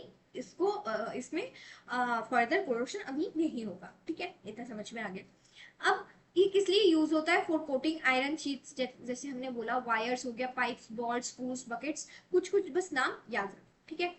अब दूसरा चीज होता है टिन, ठीक है, इसमें कुछ और कोटिंग लगाते हैं, बस अभी कोटिंग ही लगा रहे हैं, कोई एक मेटल है उसके सरफेस में कोटिंग लगा रहे हैं, ठीक है। इसमें क्या करते हैं, आयरन और स्टील आर्टिकल्स को टिन का कोटिंग लगाते हैं। जैसे लास्ट में जिंक का कोटिंग लगाया था, इसमें टिन का कोटिंग लगाएंगे, ठीक है। ये होता है हमारा टिनिंग, नाम से समझ में आ रहा है टिन, ठीक है। इसमें भी सेम ऐसे ही होगा, क्लीन होगा पिकलिंग से, ठीक है। ये कुछ आप देख लेना अच्छे से, कुछ कुछ सोल्यूशन से इसको अल्टीमेटली उस आर्टिकल के सरफेस को अच्छे से क्लीन करते हैं हम, ताकि बाद में उसका वो कोटिंग को हम लोग डाल सके, ठीक है। बस इतना ही है, इतना हो गया। अब जो लास्ट हमारा होता है वो होता है आपका इलेक्ट्रोप्लेटिंग, ठीक है। इलेक्ट्रोप्लेटिंग के प्रोसेस में क्या होता है, लास्ट है कंट्रोलिंग मेथड, वो है इलेक्ट्रोप्लेटिंग, ठीक है। इलेक्ट्रोप्लेटिंग का मतलब कि कोई एक मान लो मेटल है, ठीक है, जैसे मान लो आयरन है, ठीक है, इसको मेरे को बचाना है, इसको इसके ऊपर मेरे को कोई एक कोटिंग करना है, ठीक है। किसका कोटिंग करना है, मान लो कोई एक और मेटल का कोटिंग करना है, मान लो मेरे को जिंक का कोटिंग करना है, ठीक है। तो मेरा दो मेटल्स हो गए, मैंने दो मेटल्स ले लिया, एक जिंक ले लिया, एक आयरन ले लिया। आयरन मेरा बेस मेटल है जिसके ऊपर इलेक्ट्रोप्लेट होगा, ठीक है, एंड मेरा जिंक वो मेटल है जिसका कोटिंग मैं इसमें लगाऊंगी, आयरन में लगाऊंगी, ठीक है, जो जाके डिपॉजिट होगा आयरन में, क्लियर, ठीक है। अब मैं क्या करूंगी, अब मैं एक इलेक्ट्रोकेमिकल मैकेनिज्म जो हम लोग पढ़ के आए वो ऐसा कुछ एक बनाएंगे। वो कैसे बनेगा, इलेक्ट्रोड्स, दो इलेक्ट्रोड चाहिए होगा और एक इलेक्ट्रोलाइट चाहिए होगा, ठीक है। दो इलेक्ट्रोड क्या होगा, एक एनोड होगा, एक कैथोड होगा, ठीक है। अभी मेरे को सिलेक्ट करना है कि मेरे को कौन से मेटेरियल को एनोड लेना है, कौन से मेटल को मेरे को कैथोड लेना है, ठीक है। मैं क्या करूंगी, जो मेटल जिसका मेरे को मतलब मेरा बेस मेटल है जिसका मेरे को कोरोशन रोकना है, ठीक है, जिसके ऊपर मेरे को इलेक्ट्रोप्लेट करना है, कोटिंग लगाना है, उस मेटल को मैं ले लूंगी कैथोड, ठीक है। जैसे in this case this is my cathode, तो ये मेरा कैथोड जो होगा, ये जो मेरा कैथोड हो जाएगा, ये इन दिस केस हो जाएगा आयरन, क्योंकि मैंने आयरन और जिंक को लिया है ना। एंड जिसका कोटिंग लगाना है मेरे को, जिसको मेरे को डिपॉजिट करवाना है आयरन के ऊपर, उसको मैं ले लूंगी एनोड। जैसे इन दिस केस मेरा हो गया आपका जिंक, ठीक है, इतना समझ में आ गया। अब मैं लूंगी मेरा इलेक्ट्रोलाइट, ठीक है। मेरा इलेक्ट्रोलाइट कौन सा होगा, देखो ध्यान से, ये जो एनोड का जो मेरा मेटल जो भी मैंने लिया है, उस मेटल का एक सोल्यूशन लूंगी मैं इन द इलेक्ट्रोलाइट। सिंपल, समझ में आ गया, ठीक है। अब ध्यान से देखो, यहाँ पे जो सोल्यूशन है, ठीक है, इस सोल्यूशन में क्या प्रेजेंट है, ZnSO4, ठीक है। तो यहाँ पे इन द सोल्यूशन ये तो आयंस के रूप में प्रेजेंट होगा, इसका मतलब इस सोल्यूशन के अंदर इस लिक्विड के अंदर क्या क्या आयंस प्रेजेंट होंगे, इस सिर्फ ये लिक्विड देखो, इस लिक्विड में ZnSO4 का सोल्यूशन है, तो इसमें क्या क्या आयंस प्रेजेंट होंगे, एक तो Zn2+ प्रेजेंट होगा, एक SO4 2- प्रेजेंट होगा, ठीक है। यही है, ये आयंस के रूप में अंदर ऐसे प्रेजेंट होंगे, ये दोनों आयंस के रूप में, ठीक है। अब क्या होगा, ध्यान से देखो। अब हमको पता है कि क्योंकि यहाँ पे एनोड है, कैथोड है, ठीक है, तो रिएक्शंस होगा, एक एनोडिक रिएक्शन होगा, एक कैथोडिक रिएक्शन होगा, ठीक है। क्या रिएक्शंस होंगे, देखो, एक तो एनोड में रिएक्शन होगा। एनोड में क्या रिएक्शन होगा, ध्यान से देखो, मेरा जो Zn है, ठीक है, वो क्या हो जाएगा, वो Zn2+ में चला जाएगा। एनोड में हमेशा ऐसे ही होता है, ऑक्सीडेशन होता है, ठीक है, हो गया। अब ये जो Zn2+ मेरा अभी आया, ठीक है, ये क्या करेगा, ये इस सोल्यूशन में जाएगा। हम देखते थे ना, जो मेटल आयन बना वो क्या करता है, वो सोल्यूशन में चला जाता है। सोल्यूशन में क्या दिखा उसको, भाई SO4 2- एक एनायन दिख गया, कैटायन को एक एनायन दिख गया, बस ये दोनों मिल जाएंगे। अब यहाँ इस स्टेट में क्या होगा, ये Zn2+ जाके रिएक्शन कर लेगा आपके SO4 2- के साथ, ठीक है। रिएक्शन करके क्या बना लेगा, फिर से ZnSO4 बना लेगा, ये होता रहेगा, ठीक है। इस सोल्यूशन में मेरा Zn2+ SO4 2- प्रेजेंट है, ये दोनों आयंस, ठीक है। एंड मेरे जो एनोड है उसमें ऑक्सीडेशन हो रहा होगा, Zn2+ निकल रहा होगा। जितना Zn2+ निकल रहा होगा, SO4 2- के साथ रिएक्शन करके ZnSO4 बना दे रहा होगा। ये Zn2+ का क्या होगा, जो सोल्यूशन में प्रेजेंट है ऑलरेडी, यहाँ से तो निकल रहा है, पर जो सोल्यूशन में प्रेजेंट है उसका क्या होगा, ये Zn2+ धीरे धीरे धीरे धीरे धीरे करके माइग्रेट करके वो कैथोड के पास आएगा, ठीक है। कैथोड के पास आके क्या होगा, देखो कैथोड में क्या होगा, अब देखते हैं कि कैथोड में क्या होगा। एक मिनट, इसको मिटा, अब मेरा कैथोड में क्या होगा, देखो, यहाँ पे मेरे को इलेक्ट्रॉन मिला, 2 इलेक्ट्रॉन भी तो मिला ना।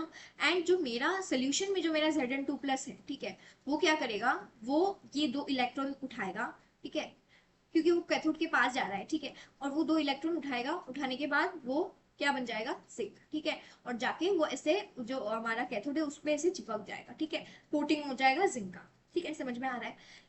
तो यहाँ पे ये रिएक्शंस थोड़ा होता है, इतना आई थिंक समझ में आ गया। इन दिस वे हमने जो आयरन है उसको जिंक से उसको कोट कर दिया, ठीक है।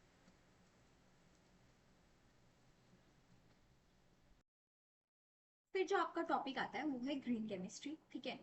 ग्रीन केमिस्ट्री सबसे ज्यादा इजी है, ठीक है, एंड स्कोरिंग भी है। इससे एक क्वेश्चन तो यूजुअली आता ही है आपका, जो कि है आपका 12 ऑफ ग्रीन केमिस्ट्री, ठीक है। इनमें से 12 में ही पूछेंगे, मान लो 5-6 पूछ लिया, आपको थोड़ा उसको एक्सप्लेन करना रहता है, ठीक है।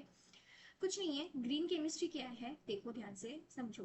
ग्रीन केमिस्ट्री एक ऐसा केमिस्ट्री है जो कि केमिस्ट्री की यूज को, कि कैसे केमिकल रिएक्शंस होने चाहिए, इन्वायरमेंट को अच्छा रख के वेस्टेज ना हो, ठीक है, उस चीज पे फोकस करता है, ठीक है, ताकि कोई हैजर्ड्स ना हो, प्रिवेंट किया जाए कोई लाइक फ्यूचर, मान लो कि कोई सेफ नहीं है कोई गैस, ठीक है, वो लीक हो रहा है, जैसे बहुत सारे ट्रेजिडीज हमने पढ़ा था, ठीक है, न्यूक्लियर रिएक्शंस का भी होता है। तो ग्रीन केमिस्ट्री यही एम्फेसाइज करता है, ताकि मतलब सब कुछ सेफली यूज हो, एंड ऑल्सो ताकि वेस्टेज ना हो, अच्छे से केमिकल रिएक्शंस परफॉर्म हो, उस चीज को एम्फेसाइज करता है आपका ग्रीन केमिस्ट्री। तो उसके कुछ 12 प्रिंसिपल्स होते हैं जो हमको पढ़ने होते हैं। सबसे पहले होता है हमारा प्रिवेंशन, ठीक है। It is better to prevent waste than to treat और clean up waste after it has been created, simple चीज है, ठीक है। इट इज बेटर कि भाई वेस्ट हो ही ना, रेदर देन कि एक बार वेस्ट हो जाए फिर इसको क्लीन अप कर रहे हैं, ठीक है, और वो कर रहे हैं, तो वेस्ट हो ही गया ना। तो ये चीज हमको देखना पड़ता है, ठीक है, एकदम सिंपल है, ये आसानी से याद हो जाएगा। दूसरा है आपका एटॉम इकोनॉमी, वो उससे थोड़ा सवाल आ सकता है मे बी, इसलिए ये समझेंगे अच्छे से। तीसरा होता है आपका लेस हेजर्डस केमिकल सिंथेसिस, मतलब कि कुछ ऐसे केमिकल्स होते हैं कि जो बहुत ज्यादा हेजर्डस, बहुत ज्यादा हार्मफुल हो सकते हैं, वो सिंथेसिस ना हो, वो ना बने, ये याद रख के करना, ठीक है। फिर डिजाइनिंग सेफर केमिकल्स, ठीक है, केमिकल प्रोडक्ट्स मतलब ऐसे डिजाइन होने चाहिए जो कि सेफ हो एनवायरनमेंट के लिए भी, लोगों के लिए भी, ठीक है, ताकि कोई मतलब उसका टॉक्सिक चीजें जैसे टॉक्सिक गैसेस उससे रिलीज ना हो, ठीक है। फिर आपका सेफर सॉल्वेंट्स एंड ऑक्सिलरीज, ठीक है। देखो सॉल्वेंट्स बहुत ज्यादा रोल प्ले करता है कोई भी एक केमिकल रिएक्शन में, क्योंकि वो बहुत ज्यादा अमाउंट में प्रेजेंट होता है, इसीलिए सेफ सॉल्वेंट होना बहुत ज्यादा इंपॉर्टेंट है, ठीक है। उसके बाद आपका होता है डिजाइन फॉर एनर्जी इफिशियंसी, ठीक है। Energy requirements of chemical processes should be recognised, ठीक है। मतलब ऐसा नहीं हो कि कोई केमिकल रिएक्शन के लिए बहुत ज्यादा एनर्जी यूज हो रहा है, ठीक है, तो उससे एनर्जी का वेस्टेज हो रहा है ना, एंड हमको एनर्जी को वेस्ट नहीं करना है, ठीक है। एनर्जी को हमको एफिशिएंटली यूज करना है, कि जितना जरूरत है उतना ही करना। उसके लिए हम क्या कर सकते हैं, कैटलिस्ट का यूज कर सकते हैं। कैटलिस्ट क्या करता है, रिएक्शन को फास्ट कर देता है, ठीक है। तो ये सब चीजें हम कर सकते हैं। फिर synthetic methods should be conducted at ambient temperature and pressure, ठीक है, ताकि नॉर्मल टेम्परेचर प्रेशर में आपका हो जाए, ये कोशिश करना है।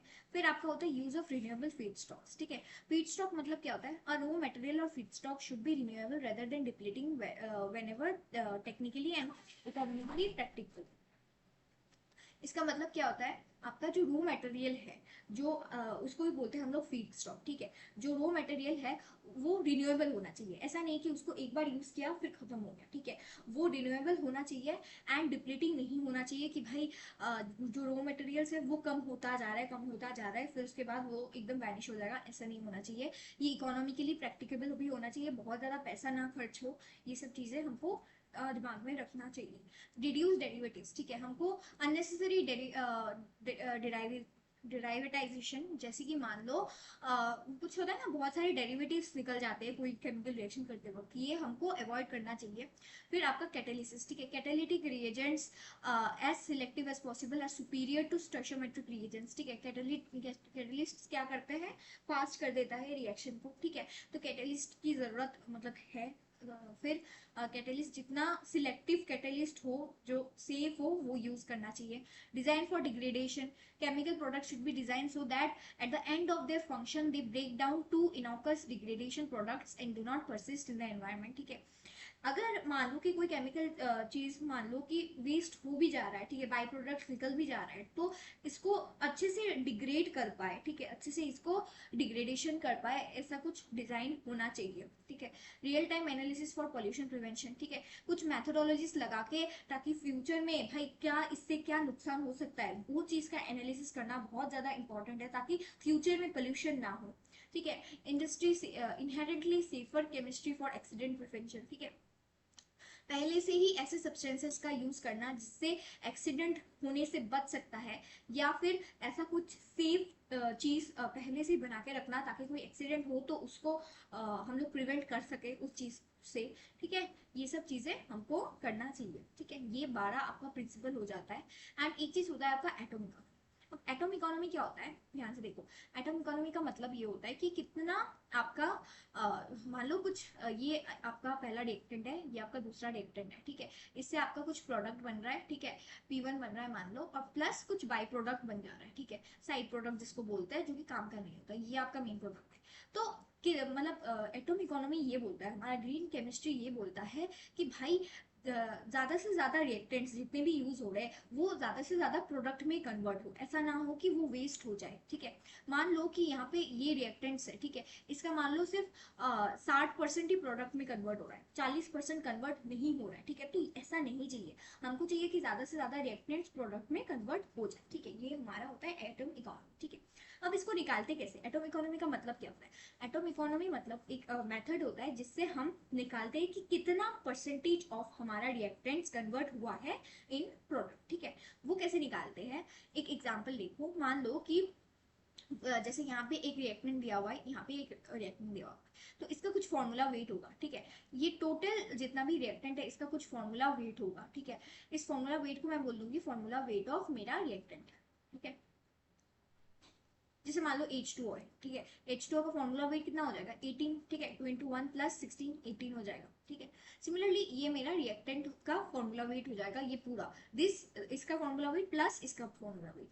प्रोडक्ट क्या है मेरा, मेन प्रोडक्ट यही है, ये मेरा बाय प्रोडक्ट, ये नहीं, मेरे को मेन प्रोडक्ट देखना है, उसका फॉर्मूला वेट, उसका फॉर्मूला वेट मेरे को निकालना है ऑफ प्रोडक्ट, ठीक है। सबसे पहले मैं ये निकालूंगी फॉर्मूला वेट ऑफ प्रोडक्ट, ठीक है। ये दोनों मैं एक बार निकालूंगी तो मेरा जो एटम इकोनॉमी हो जाएगा वो हो जाएगा, ঠিক আছে বল, দেখছিস আমাকে, আসছি আমি লাস্ট স্লাইড, তারপর শেষের মধ্যে।